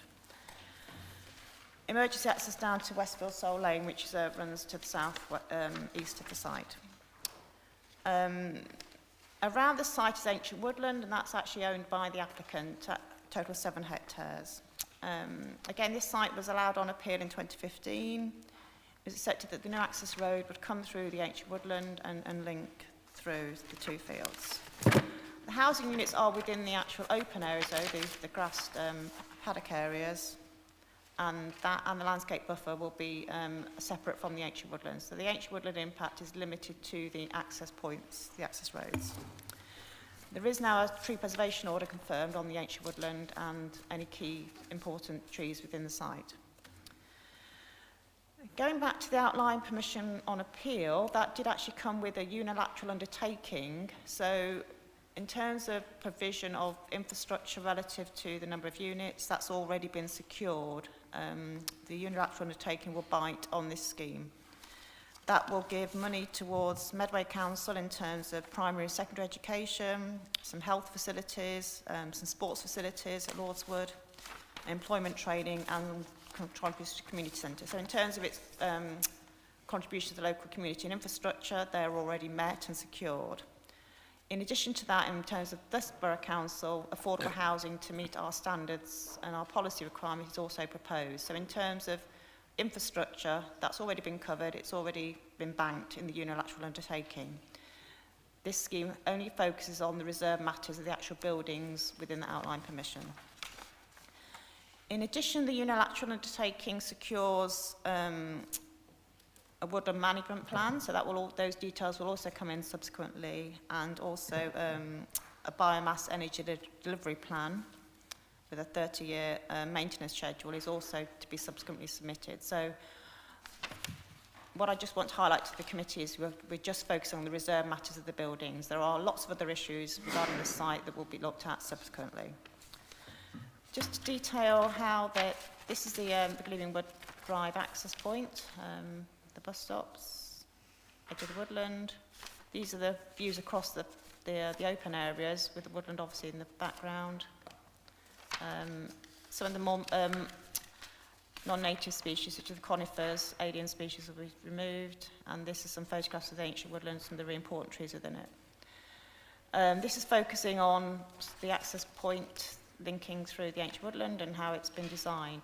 What the inspector did when he allowed his appeal is to actually specify these two access points. It's actually in a planning condition, cross-referring to significant drawings. So there's no leeway in this point in time to get any changes to how they've been designed or aligned.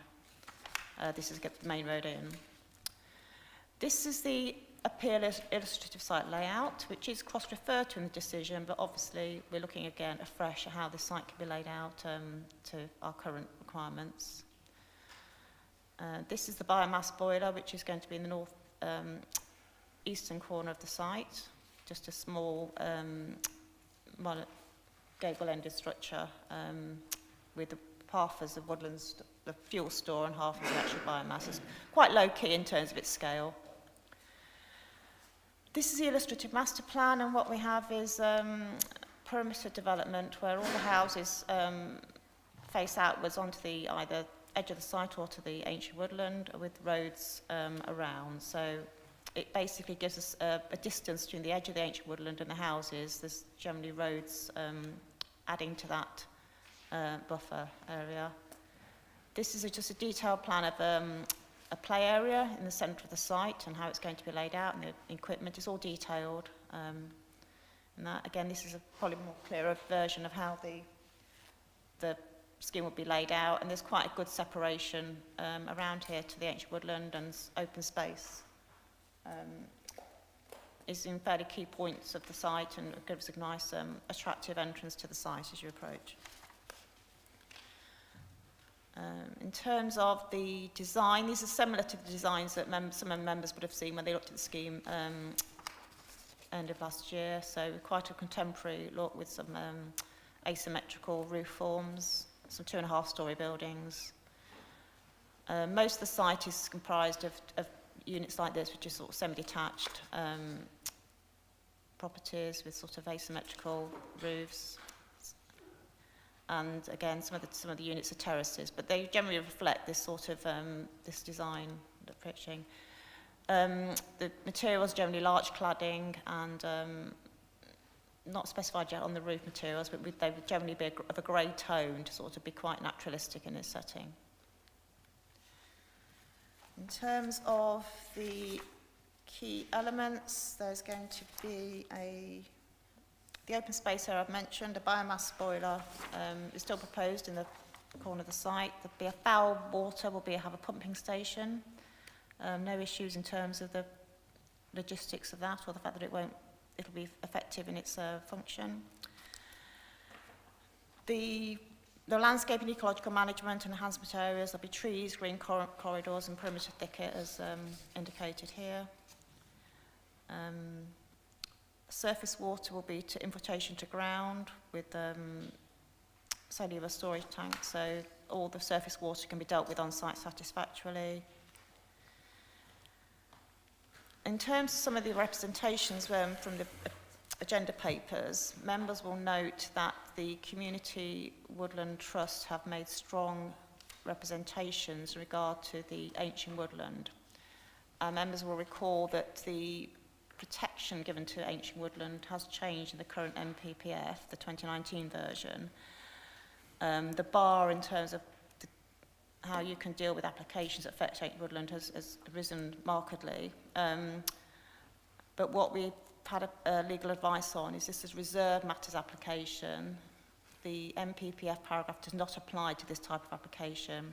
You can't revisit the principle granted by the outline permission when reserve matter. So our view is the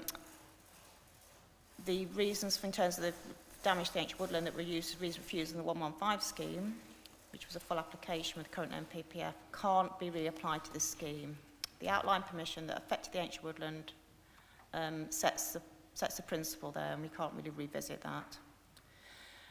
Just to give a verbal update in addition to the urgent updates on members will have been circulated earlier in the week. The agent had been contacted with some queries over some of the landscaping. It's agreed in principle that any of the non-natives could be replaced with more native species. And my recommendation is that be delegated for officers to have further discussions with the agent as to whether or not there can be some amendments to the species to make sure they're as native as possible.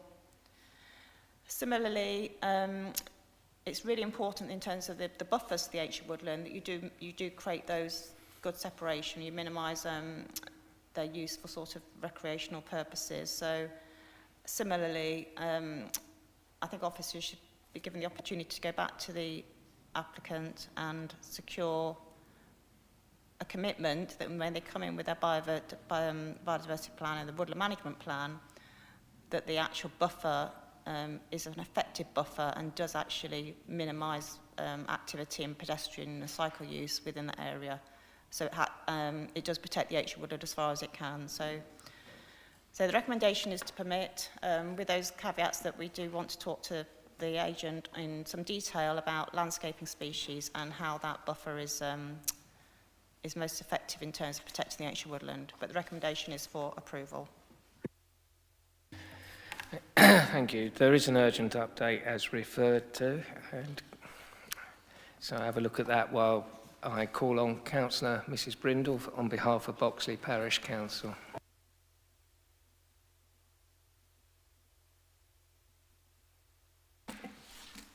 Good evening and thank you, members. I'm coming to speak to you this evening as Boxley Ward member and also as a representative of the Parish Council, as we share the same views. There are three main issues I would like to bring to your attention. Firstly, the proposed site of the pumping station. We note from correspondence from Southern Water that they require a minimum of 15 metres from the pumping station to the nearest habitable room. When we review the plans, there would only appear to be some 12 metres to the nearest plot, namely plot number 87. Secondly, landscaping. Buffer zones to the east of the site. The plans before you would appear to indicate areas of mowed pathways through these buffer zones, and if allowed, will actively encourage people to use this area, which is against NBC's previous stance, which is to protect the ancient woodland. And I was pleased to hear the ancient update may deal with that effectively. There's an issue on open community land. In the current design, there is an open, maintained area directly opposite the entrance to the biomass plant and the pumping station. This area is also on a bend.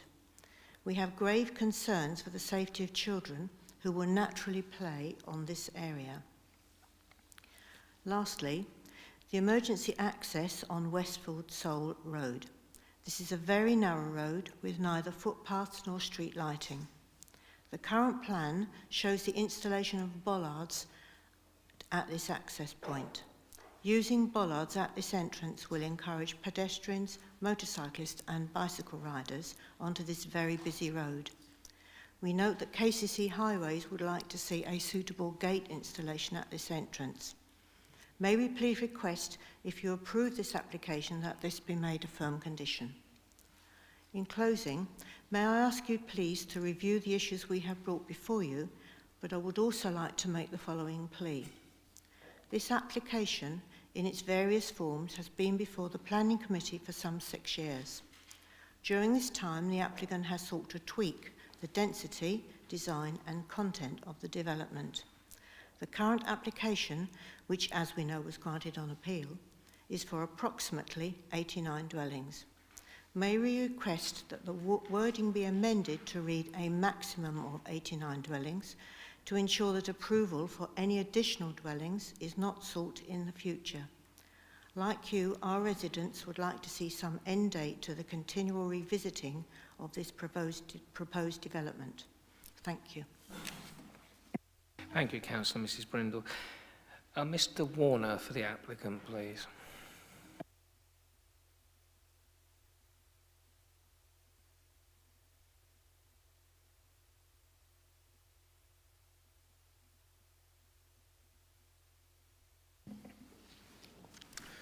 Thank you for this opportunity to address the committee this evening on behalf of my client.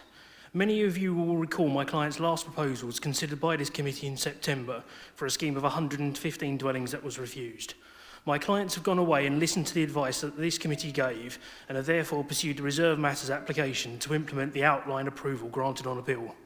Whilst we recognise that members were opposed to the principle of development on this site, the inspector nevertheless considered the merits of the case and granted approval. As your officers had advised within the detailed report before you, the principle of the development is therefore not open to scrutiny, but only the details of this proposal. Matters such as the countryside location and the impacts on ancient woodland that were your concerns with the September 2018 scheme are therefore not relevant here. They applied to the scheme before you in September, as that was a completely new application to which the revised MPPF guidance on ancient woodland was applicable. It is notable that the main objections raised on this scheme seek to address the principle of the development as opposed to the actual detail that are for your consideration. The Parish Council and Woodland Trust suggest that the MPPF, and specifically the guidance on ancient woodland, enables the Council to review the principle of development. However, the advice from your officers in their report is clear and unequivocal in setting out at paragraph 616 and 617 that this does not apply in this case. Although the matter of the biomass boiler has been discussed in the context of the previous scheme, and indeed raised by the Ward Councillor and Parish Councillor in their letters of objection, it is accepted by your officers that this is covered by a planning condition, notably planning condition 14, of the outline consent and does not therefore to be considered under this application, save for external appearance. All that is relevant is that we have demonstrated the location of a boiler in accordance with the outline consent and unilateral undertaking. We've worked closely with your officers to address detailed issues over the layout of the scheme and have now arrived at a proposal that your officers consider fully address all those factors raised in the appeal and indeed the recently refused scheme, and more importantly, their own reservations. Moreover, the layout adheres to your own recently adopted Building for Life assessment as acknowledged within the report. I would therefore hope you support the recommendation of your officers and approve the application before you.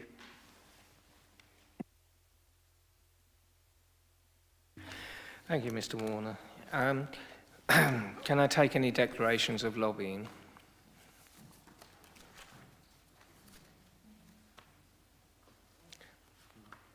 That's everyone, I think. Thank you. Right, Councillor Harwood, you indicated some time ago, so we'll start with you.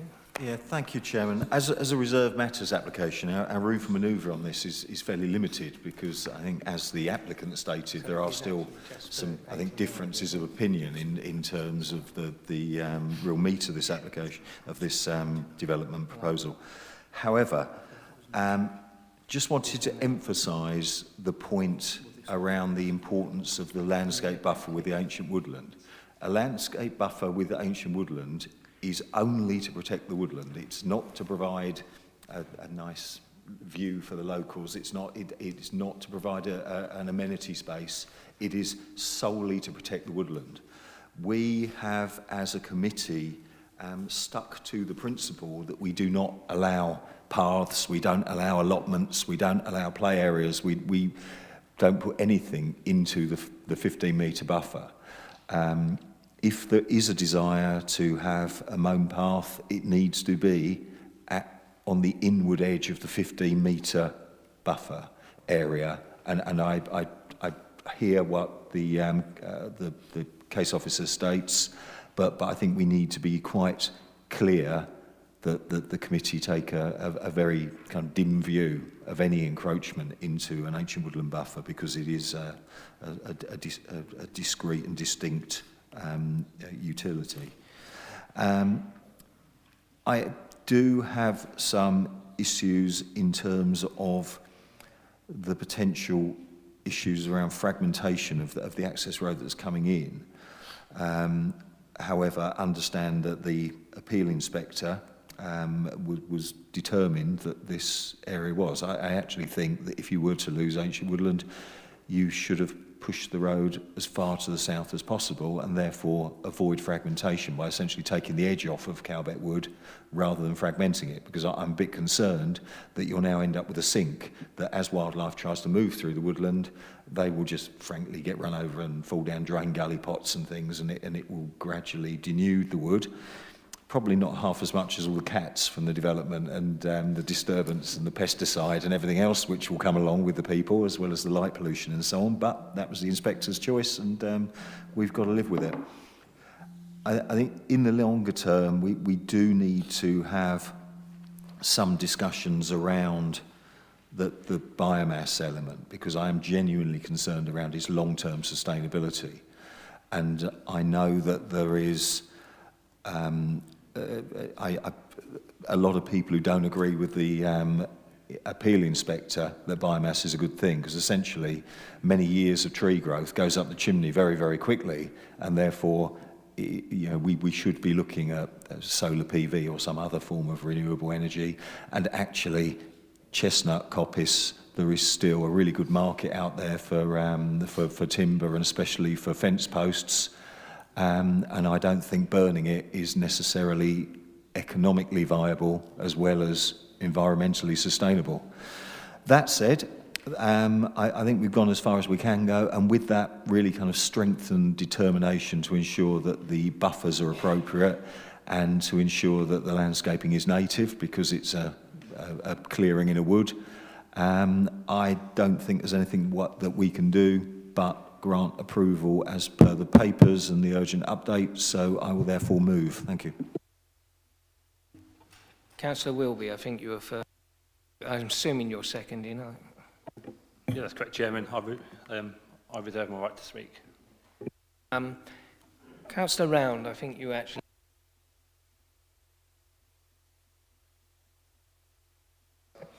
Thank you, Chair. I think Councillor Harwood raised a particular point that some of us may not well be familiar with.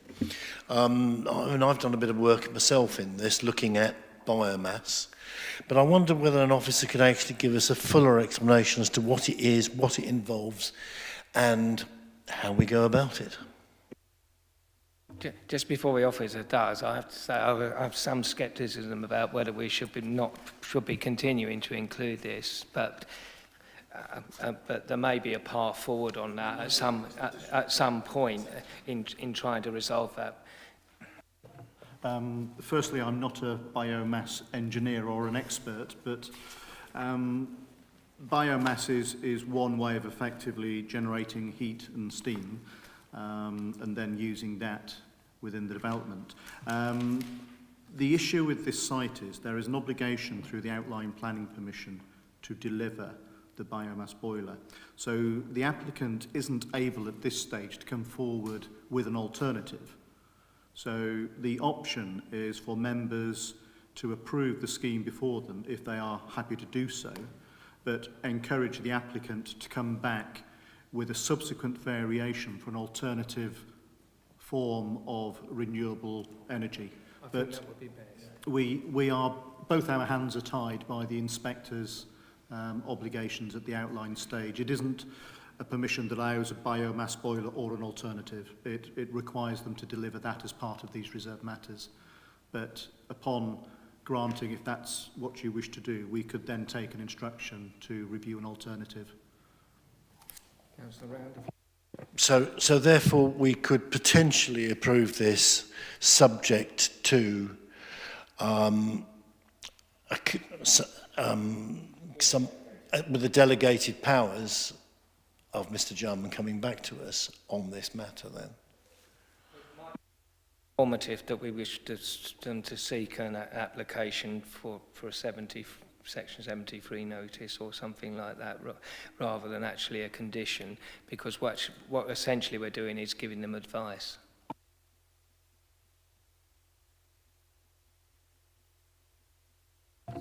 Yes, I think, yes, you can't condition a different solution to the outline planning permission. They have to adhere with the outline consent, but through an informative and the minutes of the committee, we can clearly ask them to come back with a more appropriate alternative.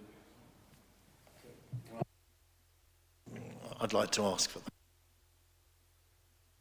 Yeah, absolutely. I mean, the other issue, it's not just the global environmental sustainability. There are genuine issues around wood pellet burning and the emissions in the local area.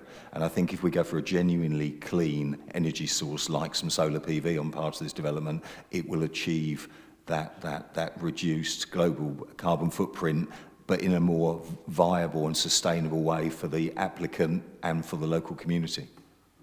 Be cheaper for the applicant in due course, I'm sure. But Councillor Bryce, did you indicate?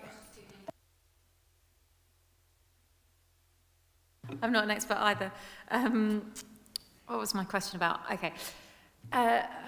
Do you have the original layout that was passed? I know it would have been indicative, or it would have just been that was passed at appeal. Because I was just interested to see how close this was, if we've got to have it. Yeah, okay. So it is that kind of, so actually it's a bit narrower, isn't it? Okay, it's just it just feels, I mean, when you look at how much woodland there is there, it just feels such a shame, doesn't it? Oh, okay, all right, that's useful, thank you.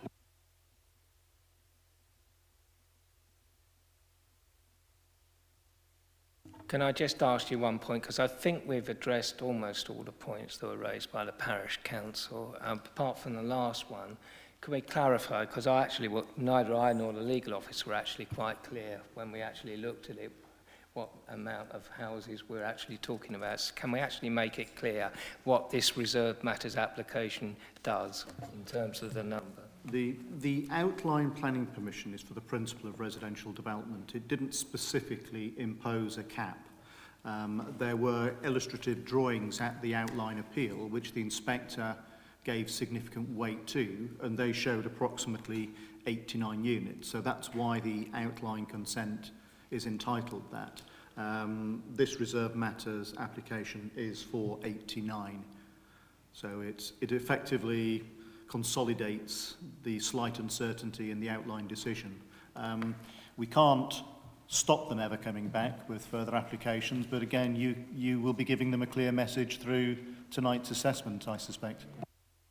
Thank you. I just needed to ask that because of we were all a bit uncertain, I think, on that point. Councillor Bryce, quickly. Sorry, I know I'm a pain, but Councillor Brindle's last point about the gate, not the bollards, did we cover that one off? We haven't dealt. That's the one point we haven't dealt with. Thank you very much.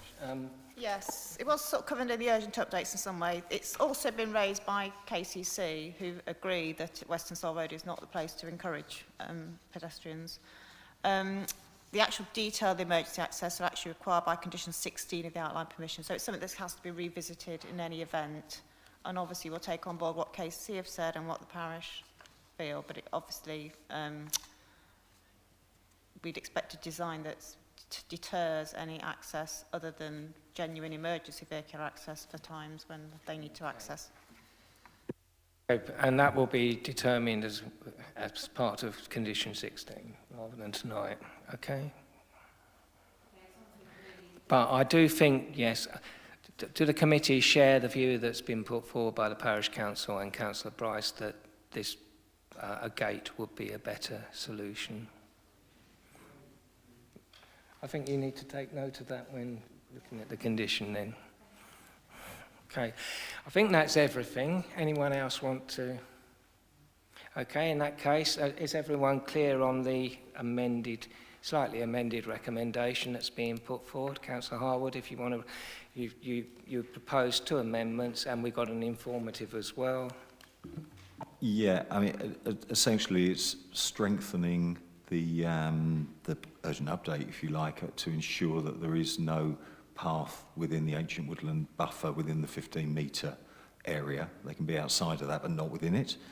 There was the other issue that we need to ensure that the non-native tree planting which is proposed, which could be problematic in an ancient woodland setting, should be removed and substituted for native local provenance planting.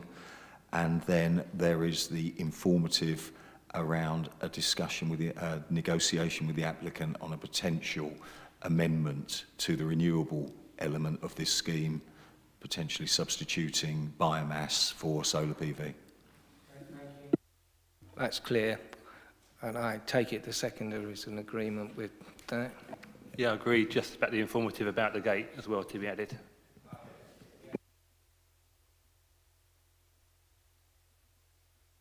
Okay, you didn't want to speak again, just checking. Okay, then I'm going to put that amend with the additional informative. 2 members, those in favour of the amended recommendation?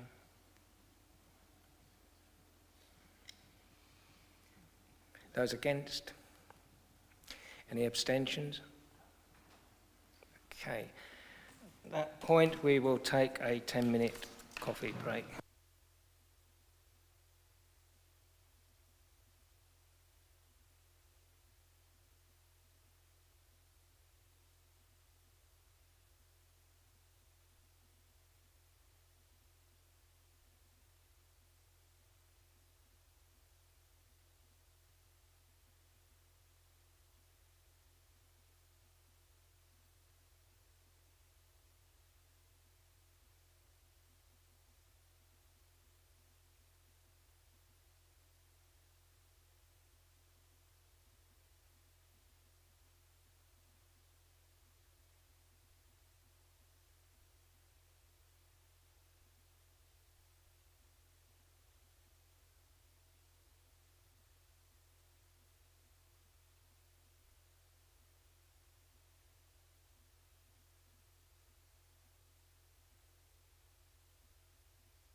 No,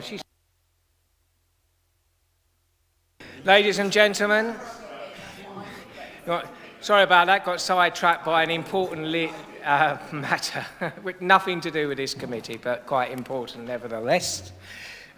Right, we move on to item 17, page 59, Oakhurst Stylebridge Lane in the sunny parish of Marden. Thank you, Chair. This is a planning application for the siting of up to 20 holiday caravans. The caravans themselves would fall under the definition of Section 29 of the Caravans Act, and so permission isn't sought for their physical form. So in effect, this is a planning application for the change of use of the land and the principle of this number of units in this use. That said, members will have the opportunity to consider the layout and character of the site, because there are issues of landscaping, hard and soft, that we need to consider. The site is located in the open countryside, midway between Marden and Linton. It is an isolated countryside site that would not be considered to be a sustainable location for permanent accommodation of any kind, be that normal residential or gypsy and traveller. Oakhurst is a large dwelling with a substantial, I'll call it a paddock area to the rear and side. If we zoom into the site a little bit further, you can see Oakhurst to the northern part. The house and the land to the east of it would be retained. The red area denotes the area that would be used for the holiday caravans.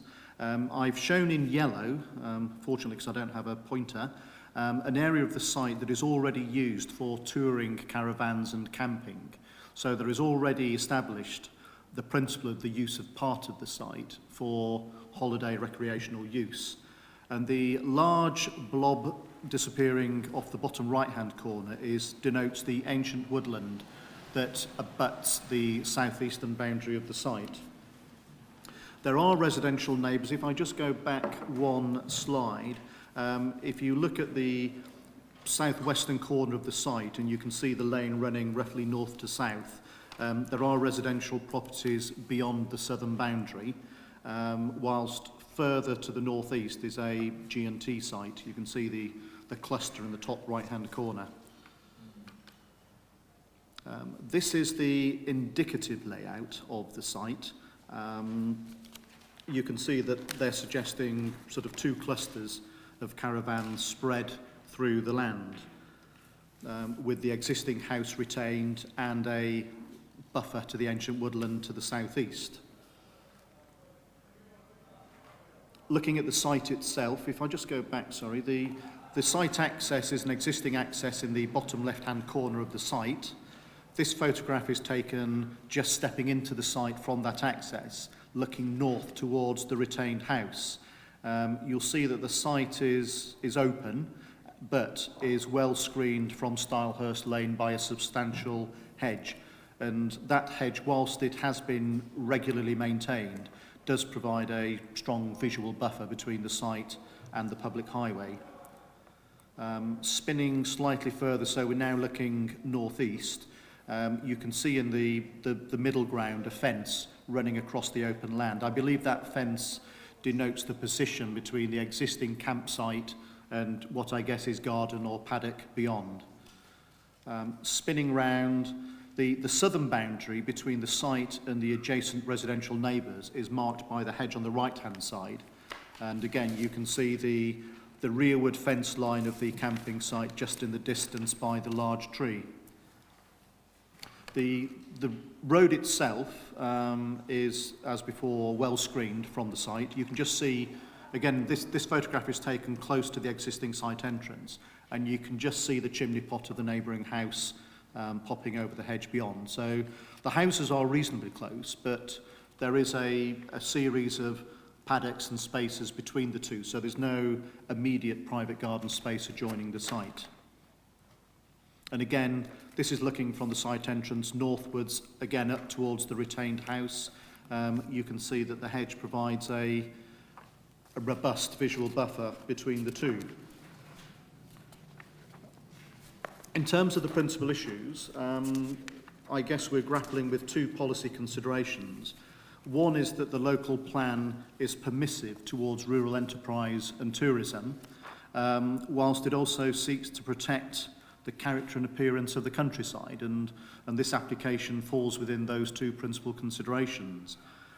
Policy DM38 of the local plan states that we will permit tourism accommodation in the countryside subject to a number of factors. Those are principally the amenity of residential neighbours, the appearance of the site from public viewpoints, principally the highway, and the overall character and appearance of the wider countryside area. The site's located in the Low Weald, which is a landscape that is recognised to be sensitive to change, and therefore any development of this scale will inevitably have an impact on that character. An element of this scheme that responds positively to policy is the relatively low scale of the caravans. They have to be below approximately 3 metres to meet the definition in the Act, that they're set within open space through the site, and the site is very well screened from public views. There are no distant views of the site. The land is relatively level. There are no significant public footpaths nearby, and the council's landscape officer considers that there wouldn't be an adverse impact subject to the retention of both the existing landscaping and additional landscaping to reinforce the site boundaries. And obviously further landscaping and retention of trees in the buffer zone, which you can see to the bottom right of the drawing. In terms of residential amenity, we don't feel that the neighbours would be affected to such an extent that we would recommend that permission be refused. The visual barrier between the two sites can be enhanced as part of the landscaping condition, but unlike permanent accommodation, the use of this site will be relatively low scale. So unlike normal housing with lighting or a G&T site with all the paraphernalia that comes with static and mobile and amenity blocks, the layout and character of this site will be far more discreet. So officers recommend that permission be granted based on the compliance with policy DM38. There have been some concerns expressed that this is, let's say, a Trojan horse for a G&T scheme. We have to consider the application on its merits. Sadly, I'm not Tom Cruise, so I can't use the Minority Report to prevent future crimes. But we have imposed a series of conditions, and in the late update, you'll see that we've reinforced those conditions with respect to defining the holiday use, the quality and significance of the replacement planting, and also emphasising the need to protect the ancient woodland.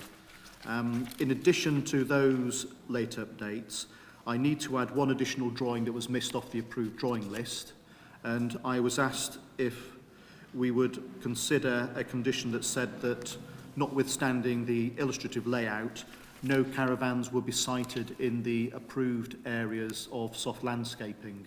A condition requires the soft and hard landscaping to be submitted for approval. So in effect, that landscaping drawing would dictate where the caravans are located. So on that basis, officers recommend approval subject to the conditions in the original report and the amendments in the late papers. Yes, thank you for directing our attention to the urgent update, which is quite detailed. Can I take any declarations of lobbying?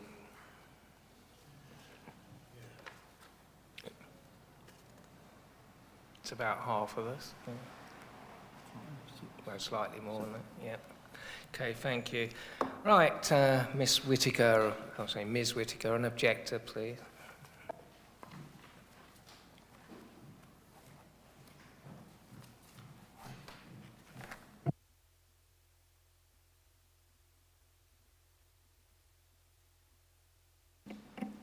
Thank you. I live in Tilden Lane, Marden, and represent the residents of the 11 households nearest to the site in question. I wish to leave this committee in no doubt as to how strongly we all oppose this application. Firstly, in terms of environmental impact, this application is not accompanied by any design information for the 20 holiday caravans / lodges proposed.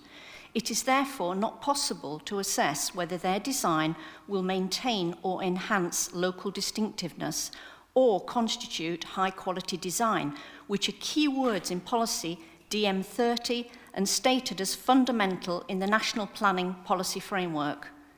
SP17 stipulates development proposals in the countryside will not be permitted unless they accord with other policies in the plan and will not result in harm to the character and appearance of the area. 20 holiday lodges plus 20 hard standings, waste and sewage disposal, lighting and drainage infrastructure with no design proposal fails to comply with the DM30 requirement and SP17. Your officer's report states at paragraph 6.27 that the proposal does not require environmental impact assessment, but given the proposed boundary encompasses 2.37 hectares, the 2017 regulations list tourism caravan campsites as Schedule 2 development if such exceeds 1 hectare. Therefore, an EI assessment is required. Secondly, the report's conclusion and conditions rely upon a holiday occupancy condition said to prevent use of any unit as permanent encampment. There's no definition of holiday or time limit. The caravan lodges will be permanent, so provided any person can point to another address or claim their holiday is limitless, the term holiday is a misnomer. Condition 6 only applies if all lodges cease to be used. No time period of nil use is specified. Provided one lodge is occupied, this will be permanent residential development in assessed, sensitive, remote, protected countryside. Thirdly, the Planning Committee report at paragraph 6.01 suggests this proposal is in line with local plan policy SS1 in seeking to support small-scale employment opportunity in appropriate locations to support the rural economy. However, the application itself confirms no employment will be created on this site. The report is misleading in respect of SP21 and DM37. Fourthly, the design and access statement points just to DM38, which recognises the importance of sustainable tourism. This site is poorly located, 2.5 miles from Marden, no footpaths, unlit, and the roads heavily trafficked. It fails established locality testing. I'm afraid that's 3 minutes. Okay. Thank you. Thank you. Councillor Mannington, Marden Parish Council.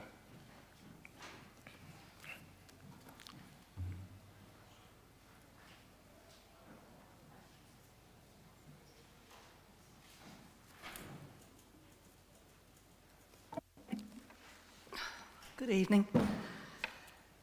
Marden Parish Council has already submitted its reasons for the refusal of this application, being the introduction of vulnerable usage in flood zone 2. The proposal would result in the adverse impact on highway safety on a very narrow country lane. It would have an adverse visual impact on the countryside. Noise and light pollution resulting from the use would be detrimental to the amenity of the area.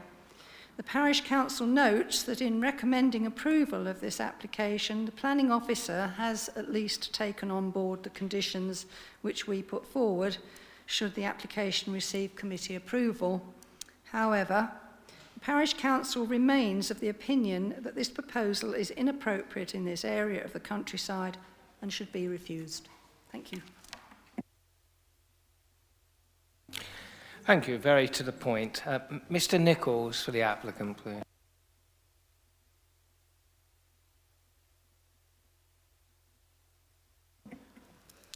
Good evening, Chair, members, officers and surviving interested parties behind me. On behalf of the applicants, I thank you for the opportunity to speak in support of the officer's recommendation of approval for this planning application. Councillor Harwood mentioned in regards to item 16 the need to engage early in the planning process. At the onset, the applicant was keen to engage with planning officers to understand the key issues that might be associated with such a proposal, and we duly submitted a pre-application some time ago. A meeting also took place between the applicants and Maidstone Parish Council at the pre-application stage. Should members resolve to grant planning permission tonight, the existing use of the front part of the site, which involves caravans being towed on and off the site, will cease. The caravans, as already confirmed in the report, will be used as part of the proposal, will remain compliant with the Caravan Sites Act of 1960. We note that the application has attracted considerable attention from residents. The key concern, quite understandably, is that there is an intention to have these caravans occupied on a permanent basis. That isn't the case, and it's noted that Condition 4, which is perfectly enforceable, addresses that point by requiring that their occupation is for holiday purposes only. Further restrictive conditions are set out in the report that look to prevent the number of caravans exceeding 20 at any time, and that there shall be no touring caravans or tents present. A number of representations also make reference to highway implications, but Kent Highways recognise that the proposal will remove the towing of caravans along what's been described by the interested parties as a very narrow lane, limiting any traffic impact to that of private cars, which the Highways Authority consider is acceptable. Despite an initial objection from the Environment Agency on flood risk grounds, this was overcome following the submission of additional information. Again, suitably worded conditions can address the concerns relating to flood risk, as well as drainage, where it is noted that the county drainage team have also not objected to the proposal.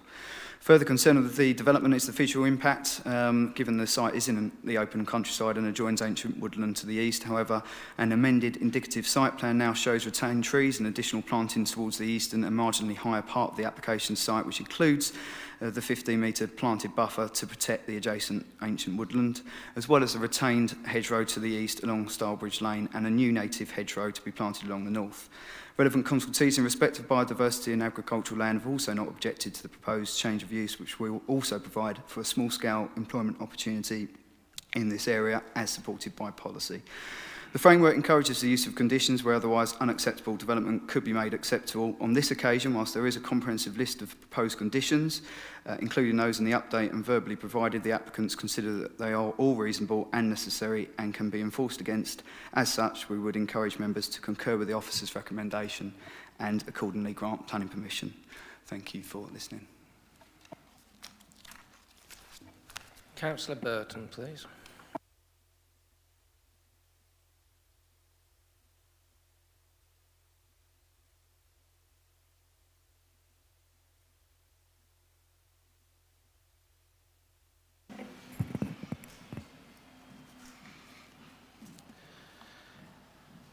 Mr. Chairman, members, before I start, if I can just say, the chairman of the spying committee was in the chamber this evening, and he was listening. I was listening to everything you were saying about the earlier matters, and it certainly does reinforce some of my thinking on SIL. So it's been very useful to hear your deliberations firsthand against policy. This decision, I think, is one where you do actually, Councillor Mumford, have chance to make a decision. It's not a clear-cut case. This is not an identified need that needs to be met.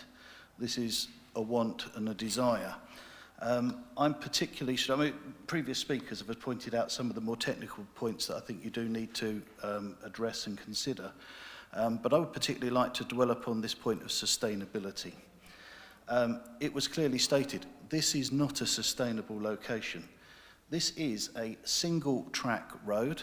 If you happened to visit yesterday, you would have been delighted to see that Highways had done one of their maybe 3 times a year cut of the verges. It looked quite open, but actually it's a very narrow piece of road. It's not a sustainable location. There are no pavements. There are no buses. Everything is by car. Now, I suspect that it will be occupied 12 months a year as it stands. But say it were only 6 months a year, very unlikely, but for 6 months a year it will have the traffic of 20 households in an unsustainable location.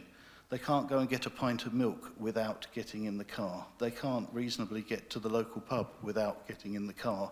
They can't go anywhere.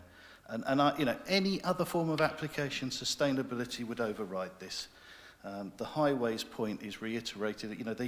The Highway says, notwithstanding the limitations and the nature of Starbridge Lane, if that's not code for unsuitable road, And there are no accidents. Do you know why? Because there's very little traffic down there. Put 20 households in there, that changes. Sustainability, I've said to you, if you are minded to approve this, and I sincerely hope you're not, the speakers have given you some very good reasons, I would ask you to put a condition limiting occupancy. 10 months a year maximum, then I might begin to believe that some of those risks are allayed.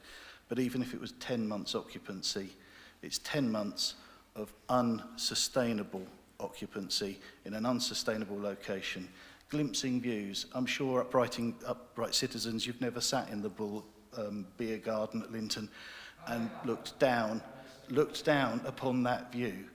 This is that view that you will glimpse. Not sustainable, impacts on the countryside. I'd request that you refuse.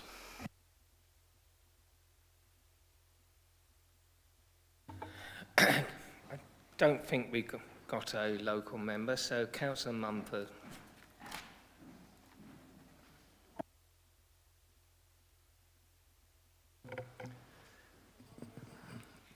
There's one of these sites about 3/4 of a mile away from that site. Not many people know it's there.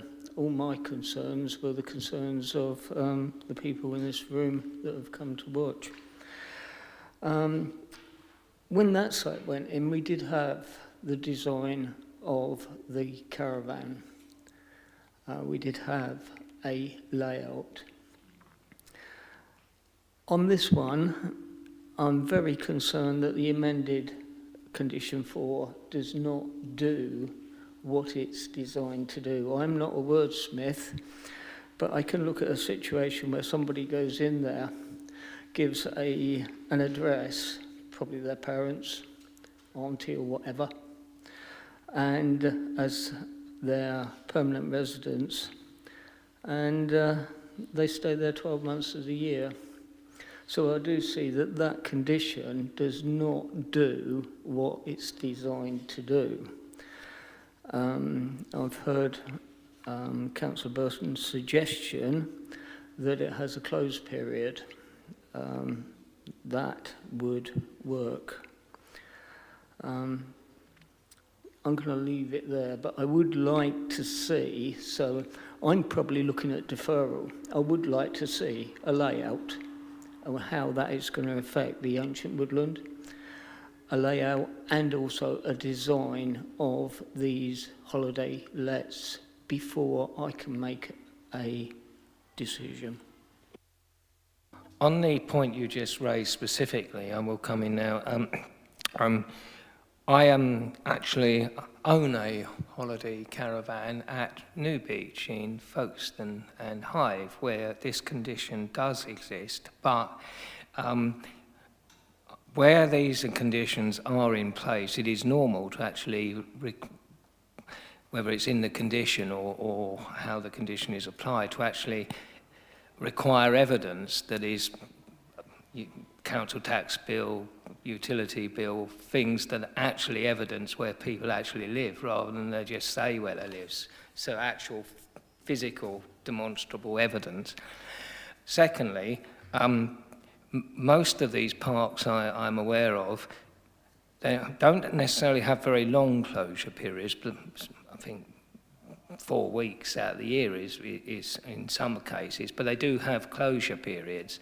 And I don't think it really matters how long or how short closure periods are, but there does need to be a closure period, otherwise a permanent residential use does get established, if only by the fact that people are physically there and that can establish facts on the ground in law.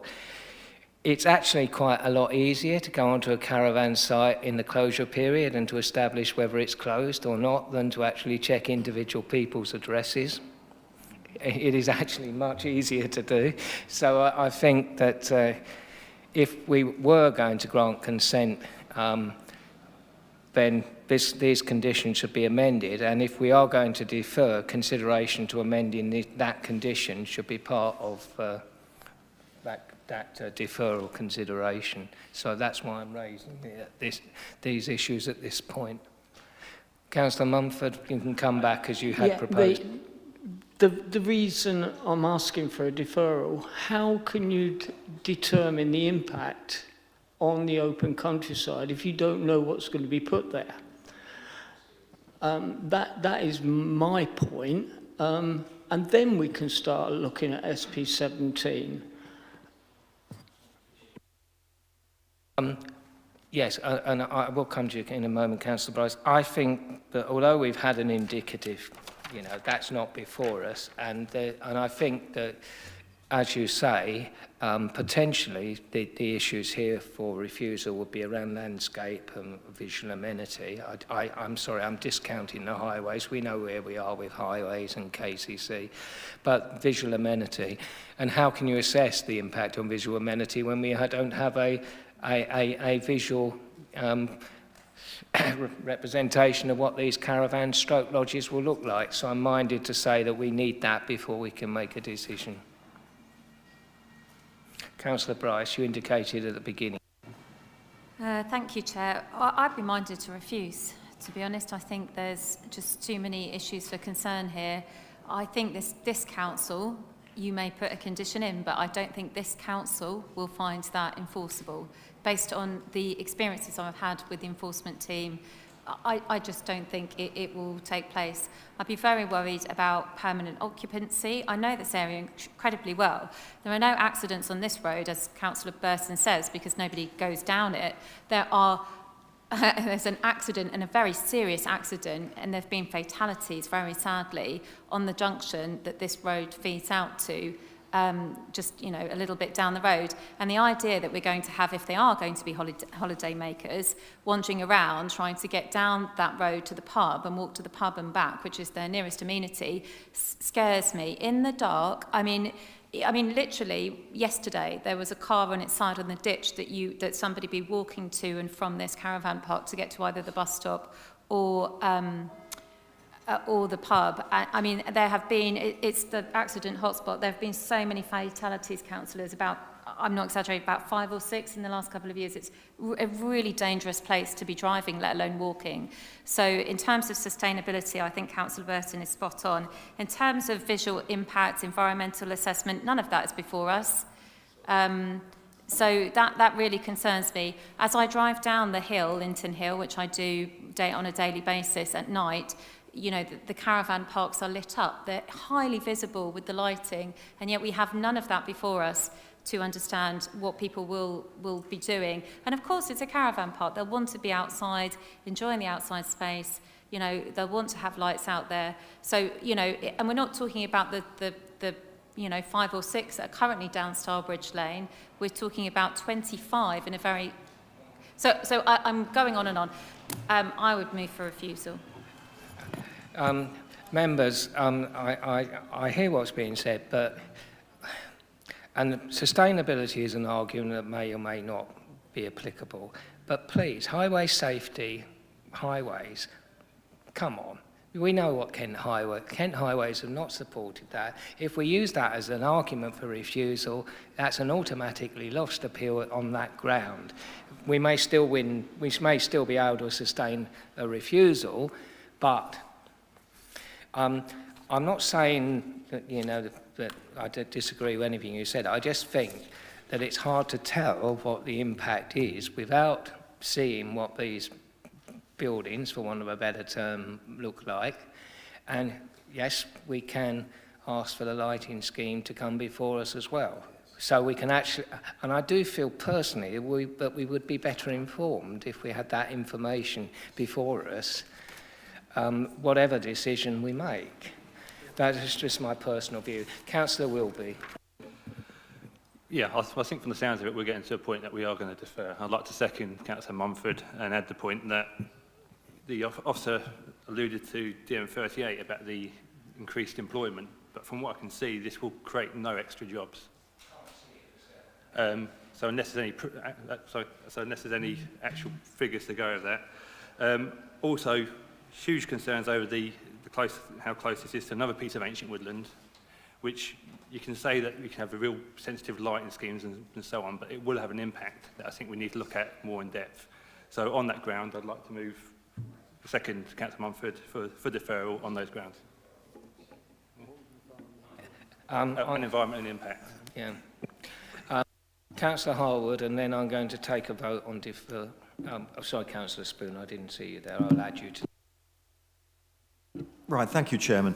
I was going to raise the point around no objection from Kent Highways, which I think is key to some of the points made. However, national policy is quite supportive of this sort of development. I mean, I think we need to bear that in mind in terms of any appeal horizon. So I actually think that, you know, the nearest ward member to here, I think is right, that a deferral for further facts and to ensure more detail is the right way to go. I would actually like to perhaps amend the deferral just to tackle some other issues. This site is not a blank canvas. It's already got caravans park, it's already got a use and it's already going on, and actually we need to ensure that the layout is better, the access is better, everything is better, so because the countryside is precious and we must do everything we can to protect it. And from that perspective, proposed condition 8C requests an idea of how they would delineate the ancient woodland buffer. I think we need to say that the ancient woodland buffer is fenced. Otherwise, we'll have barbecues in it and dogs in it and all sorts of other things. So I think we can just amend proposed condition 8C to the buffer will be fenced.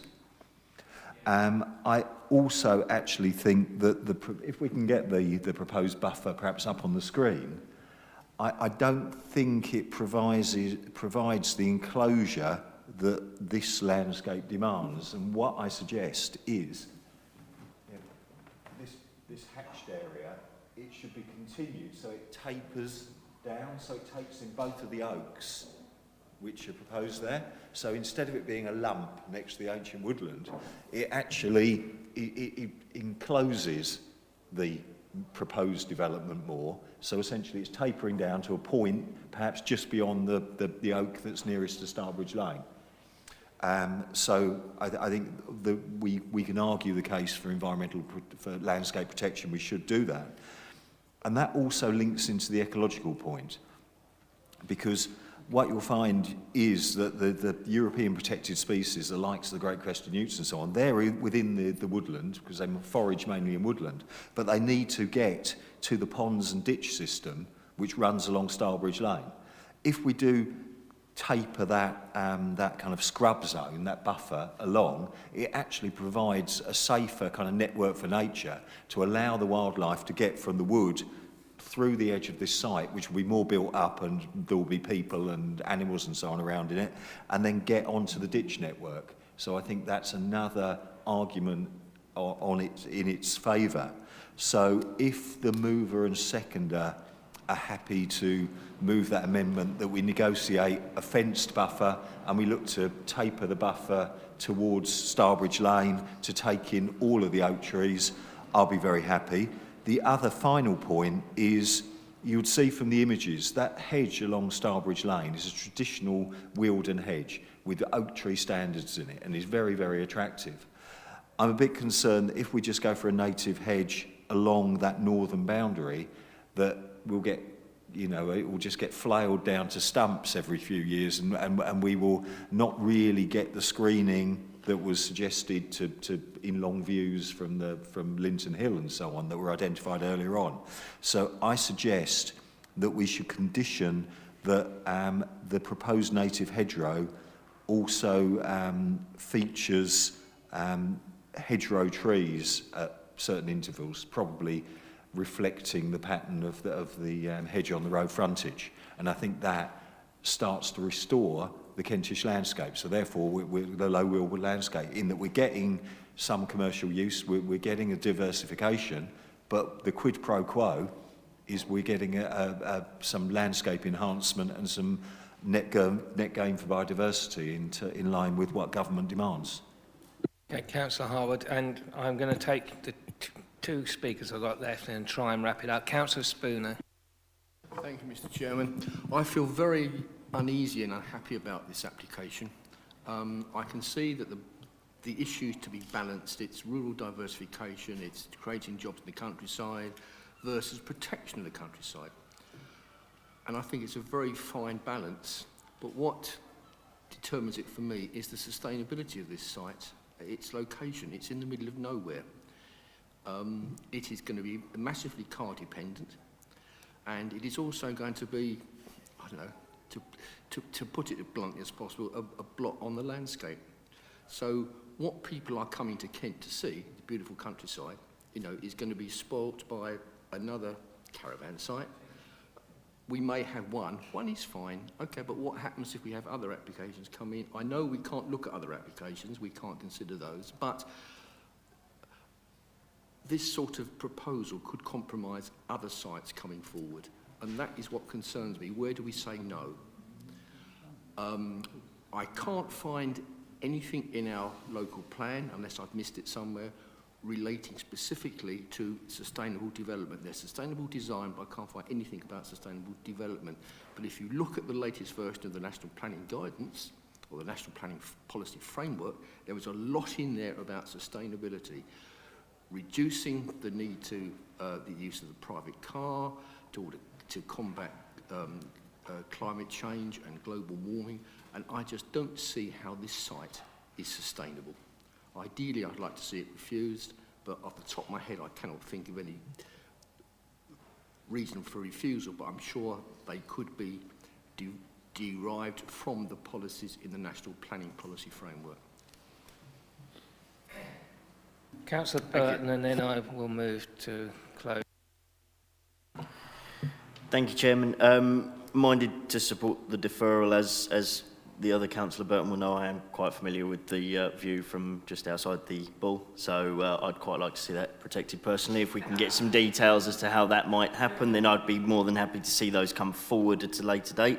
But before we move to that vote, I just wanted to ask for a point of clarification. One of the speakers, and my apologies, I didn't get a chance to scribble everybody's names down quite so quickly, made reference to the need for an environmental impact assessment and this potentially meeting a threshold in terms of the hectares that it sits on. Could we have some clarification as to whether it does meet that requirement, please? To answer that question, there are two thresholds for considering whether a development is Schedule 2. There are very low thresholds in the EIA regulations, but then the National Planning Policy Guidance provides further explanation and detail, and those thresholds tend to be considerably larger. We don't think that this application comes close to requiring an EIA, but to be fair to the applicants, and it probably doesn't come through in the officer's report, they have spent a considerable time putting together environmental appraisals. There's a flood risk assessment, an ecology assessment, a landscape and biodiversity strategy, but I guess what we'd agreed with the applicants was that these would be delivered through conditions, whereas you are saying that you can't properly consider the benefits against the harm without those details being worked up. So I've got, if I can check the matters that you want the applicants to come back with, in order to consider further the visual impact, you want further information, further detail on the layout and the built parameters of the units. You want an assessment of views to the site, including pub beer gardens, and I'll make sure there's a local plan protected view policy that addresses those. It's very important. Yeah. So whilst the applicant had agreed to, for example, a biodiversity enhancement strategy, we're asking them to come back with more flesh and details of those in order that you can balance that up. We will ask them to consider further how they feel that it plays a role in terms of rural tourism and sustainability. There are different definitions of sustainability when you go into rural areas, obviously. Economic benefits, it's obviously not just the employment on the site, but it's where the occupiers of the site spend their money in the pubs, the farm shops and whatever. We can ask them to provide further information on the economic benefits. And I also suggest that we ask for clarity on the business model. I agree that a condition that says a site is vacated for 2 months is easy to monitor, but in a way that says to a marketing agent you can live there for 10 months, rather than a scheme where people come on short stays. Coming from London, we had the General London Great Powers Act that defined sort of 30 and 90 days, and it gave you clarity on what was sort of permanent occupation and what wasn't. But we can certainly ask the applicant for a business model to understand whether these are short-term lettings, whether they are really targeting people who are there for 10 months of the year.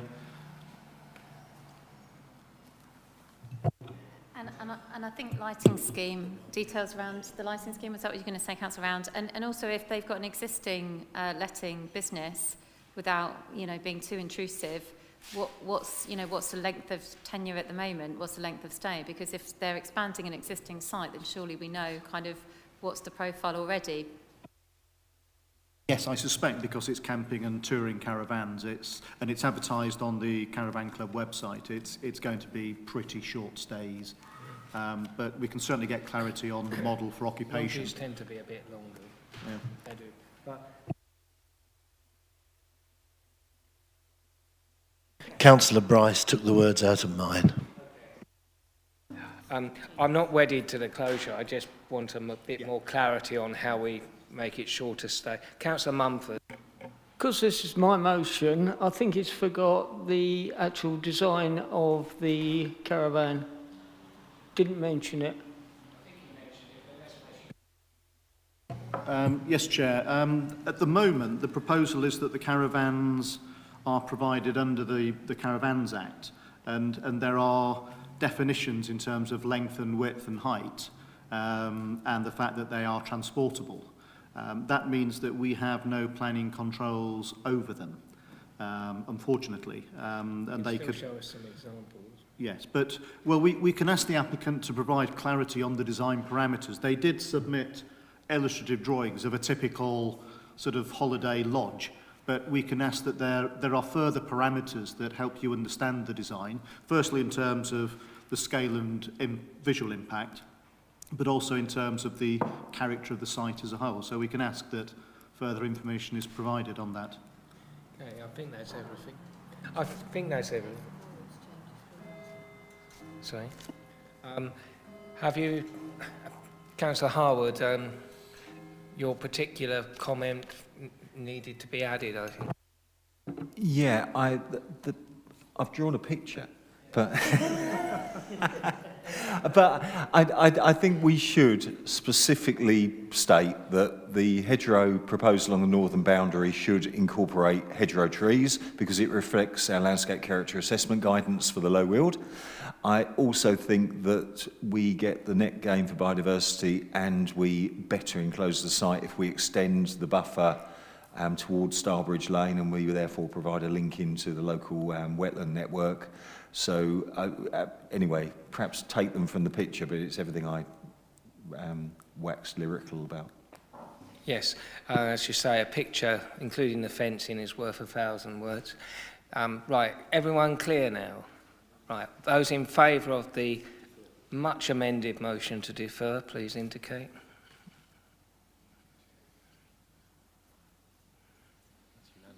No, it's not. No? Those against?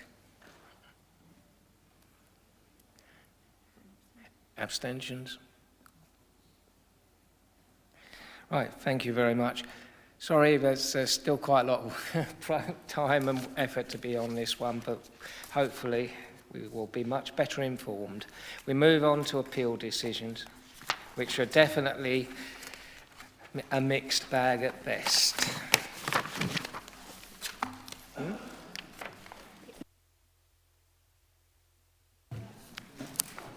Thank you, Chair. Yes, on the face of it, it seems like there are a disappointing number of appeals allowed. 4 of those in this bundle were Gypsy and Traveller sites, where inspectors are placing significant weight on status and need. And those are very difficult decisions at the moment, but you'll be pleased to see that there was one committee overturn of an officer recommendation and the inspector supported you on that, so congratulations. We have also been successful on 2 other schemes. I mean, in essence, what I'm saying is the ones we've lost, apart from the Gypsy and Traveller sites, are really subjective views on minor developments.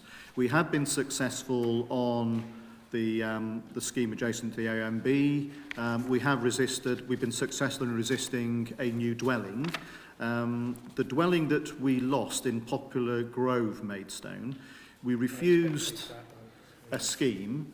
They got approval for a lesser roof height, but unfortunately the inspector then said, well, the one you refused is only a bit higher than the one that you've approved, rather than just looking at whether one was good quality and one was poor quality. After the Chair's briefing, I have discussed with the Head of Planning your request that we express our concerns to the Minister, the Chief Planning Officer, the Local Government Association. What we think we need to do first is do a digest of decisions and really look at where the trends are. There is a particular spike in relation to the Gypsy and Traveller sites. They are a significant issue in themselves, but they sort of distort the wider statistics. At the moment, the Planning Inspectorate returns suggest that we are losing 46% of Section 78 appeals. And the average around Kent, excluding ourselves, is about 23 to 30 on similar Section 78 cases. There are sometimes particular reasons for that. Some authorities have green belt and far more protective AOMB designations or greater areas of AOMB. But what we think we will do is look at the trends in the appeal decisions, whether we feel that if inspectors are getting it wrong, and your point at the briefing was that we have a very positive local plan, we have a positive attitude to delivery, but where we do choose to refuse, inspectors are not recognising that those are really the exception to the rule. We only refuse when we feel that quality is poor or the scheme sits outside the local plan, and inspectors aren't really recognising that. But we will look more closely at the trends before we draft a representation for you. But we'll also look at how we're approaching the appeals. Are we really putting together the right evidence? You know, have we sort of let our guard down a little bit, or do we need better evidence base? Sometimes it is about evidence base. So, for example, if you're refusing on design and character, you need guidelines to accord with the MPPF, or you need more up-to-date landscape character assessments. So we will, as part of, in parallel with the local plan review process, look at whether we need better evidence base to support the decisions. Because it is the case that inspectors aren't recognising the lack of quality in some of the schemes that they consider. They're simply saying it's a house, I think it's okay, but they're not looking at the detail. It may be that when we refuse on principle, we also have to throw in an awful lot more detailed reasons for refusal. Because often when a scheme is so contrary to policy, it's refused without negotiating the design. So notwithstanding our view on principle, the design is left as it is because there's no point negotiating. And it may be that we have to amend our approach or clarify, you know, putting far more reasons for refusal on than we currently do. But I don't want to say that there is a clear trend. I don't necessarily think that we are being picked upon by the Planning Inspectorate. Other authorities, Canterbury, I came from Canterbury, they have a very good success rate of defending 80%. But they spend forever determining their planning applications. They use extensions of time to negotiate and negotiate and negotiate, and that isn't our policy. And it wouldn't work in terms of the sheer workload that we have. So. Okay, I'm sure that some time spent considering the reasons for various things and doing some research will be well spent. Councillor Round. Thank you very much for addressing the issue that I did raise at the Chair's briefing before this committee. I mean, obviously, from my particular point of view and my particular ward, as the officer alluded to, I am particularly concerned in my ward about the amount of, I have to say the word, lost appeals in terms of Gypsy and Traveller applications. I mean, I'm the first to actually say, believe it or not, that Gypsy and Travellers still need somewhere to live. But at the end of the day, we have a plan that is robust enough, that has numbers. We are that close to achieving those numbers, and yet appeal inspectors are constantly, basically berating our system. They're effectively berating the work of this committee and they're actually knocking the work of our enforcement officers. It gets to the point when I've had to feed to my community, and I know fairly sure that this is reflected in a number of other wards, particularly my closest neighbour, Staplehurst, who probably shares many of these views, is that, you know, sometimes what's the point of us sitting here? What's the point of us actually having a committee? What's the point of us actually employing enforcement officers? And it's those sort of questions are being asked by our residents, because we're trying to avidly enforce and defend a very good local plan, for want of a better word. It may be flawed in terms of policies, and I'd be the first to agree with that. But in terms of numbers, it delivers. And here we are being made to look like fools in front of our community, which I find particularly difficult. But having said that, you only need to look, as you rightly say, Austin, you look elsewhere, a lot of other appeal decisions are going against people who've already got local plans and who are already achieving robust numbers. And I don't think that effectively says what it says on the can, effectively. In other words, what was the MPPF and the guidance set up for? It was supposed to enforce and empower us as local authorities. Whilst it was tough and stringent rules and regulations, we are supposed to be the planning committee that makes those local decisions. And we as a council have not only gone through that process, and it's been a tough time to do so, we've actually decided policy-wise that if and when we're not doing things right, we have an enforcement team. We've now got a very good set of officers. We've now got a very good set of enforcement officers to go with the planning officers. And here we are still being made to look stupid.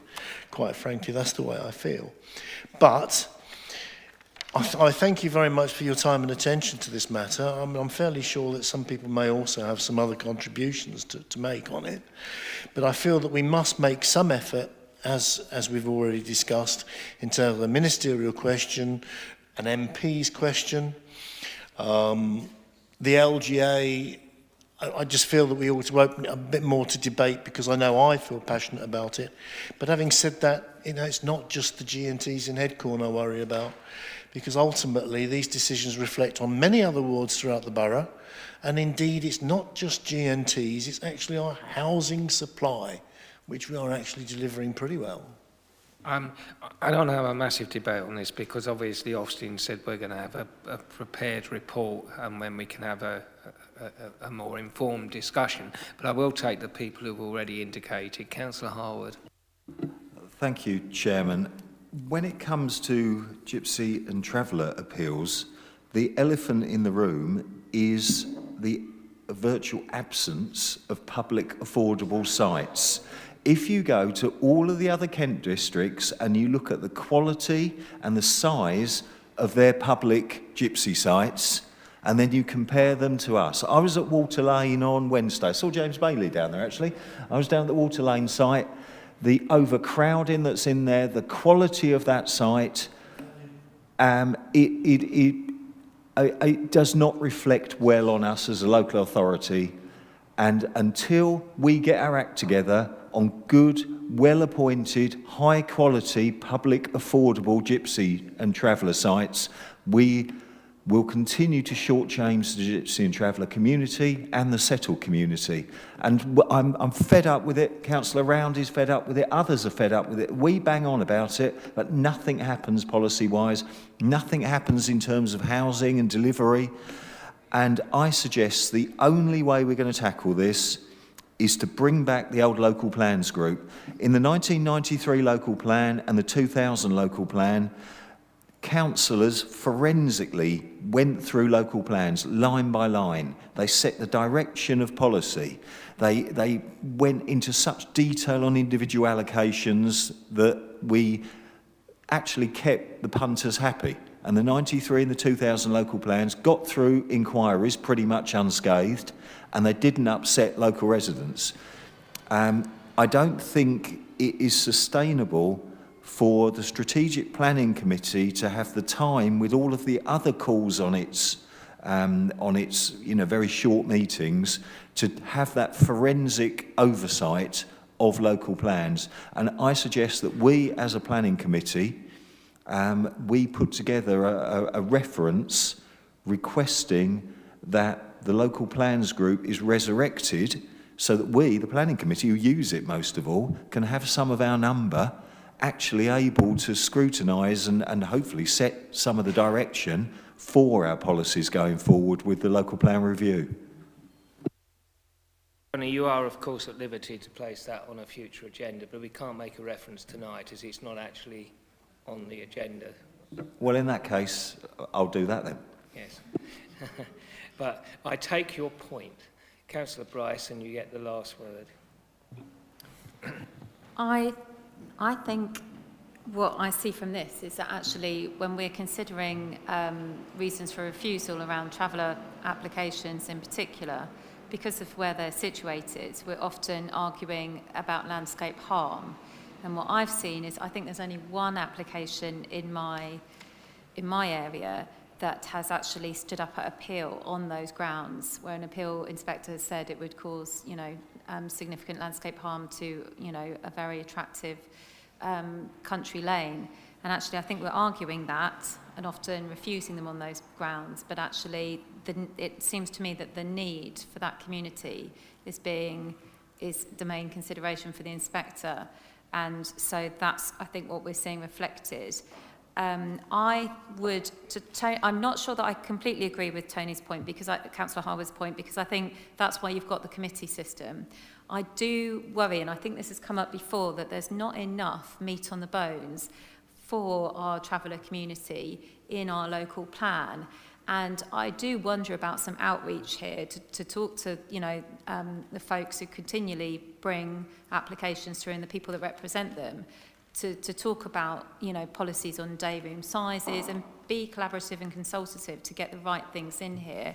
Because if we need to meet the need, which we do, we represent everyone in our community, and we have an obligation to everyone in our community, and we want to support getting the right policies in the document so that we can say to people, look, this is our plan for everybody. And it's got, when we look at the number of sites we're provided for, within our existing local plan, it's no surprise we've had so many others come forward, because we really made, I don't think there wasn't enough provision there based on what we probably knew was coming forward. So I think that's the whole debate, and I'd be very happy to be involved in a working group, to try and get better representation into a local plan. The other thing I would say is that we've got designation in Staplehurst in where some of these appeals have been overturned. It's a landscape of local value, but that doesn't seem to be carrying any weight. And I just really think some advice around, well, what is the planning status of a landscape of local value? Because my residents and I and Councillor Perry campaign really hard to get that in place, and it doesn't really seem to have much status. And if that's the case, then that's the case. But as you say, let's set people's expectations about, it doesn't really hold up, when it comes to an appeal inspector, because he's going to think that these other things are just much more important. I think you're right. Just very briefly, the need issue is always going to be a challenge. We're finding that the Equalities Act considerations, inspectors are relying on those, and to a great extent almost putting planning considerations to one side. So we're getting a lot of, a temporary 4-year consent is never going to be a temporary 4-year consent, is it? It's just the gateway. But that is a major difficulty, and you're right about landscape impacts. And to be fair, our policy is relatively permissive. It identifies that if a site is relatively well screened, then it's basically acceptable in the countryside, and it may be that we need to look at that again. And also, as you say, landscape designations. Hate to keep referring to Canterbury, but we had very specific special landscape policy areas that raised the bar a little bit. So at least you could then go from AOMB to special landscape areas to far less sensitive areas. So it gave you better opportunities to protect in those areas. But that's the existing Kent landscape character assessment is about that thick, and it would need a fairly comprehensive review to give us the justification to start uplifting the designations in the next local plan. But maybe it is something that we have to consider. I think the fundamental question, and which members need to consider, is what they think members' role is. Well, Councillor Harwood and I, and this is not blowing our own trumpets, virtually wrote between us the 1990, I think it was, local plan. Yeah, and that was done in a small subcommittee, not a working group, a subcommittee which had status, and we went through it line by line by line, members. We didn't rely on officers, we didn't, although they were present, we did it ourselves and it stood up. And if we want to actually have a robust policy, members of this council have got to decide whether we take responsibility. And having a position where we refuse as a matter of principle, or one group on this council refuses as a matter of principle to establish the relevant subcommittee, for whatever reason, and I do not understand the reason to set that up, we are never going to have a position where members are going to have the time to do that, because you can't do it in a main committee. So members of that group are going to have to determine whether they are going to maintain that in principle refusal to have that subcommittee, because if that is the position, we're never going to be able to do it. And at that point, I will leave members to reflect on that, and thank you for your participation in this meeting. Oh, sorry, Councillor Rand, I will take. Keep on forgetting. So does this mean as a result of this debate that officers will go away and do a bit more research? Yes, at the very beginning, you committed to that, didn't you? Yes, I mean, on the GMT issue, obviously Mr Bailey is the expert on that. He lives and breathes it at the moment. I suggest a particular sort of focus group on that with James. That I'm guessing what you're saying should tie into the local plan review. This is just not about appeal decisions. It's about the policy approach and your views on how policy might need to be modified. But we'll come back with a separate, more generic report on the main Section 78 appeals. And on the other issue, Councillor Harwell will put something on the agenda for a future meeting. Yeah.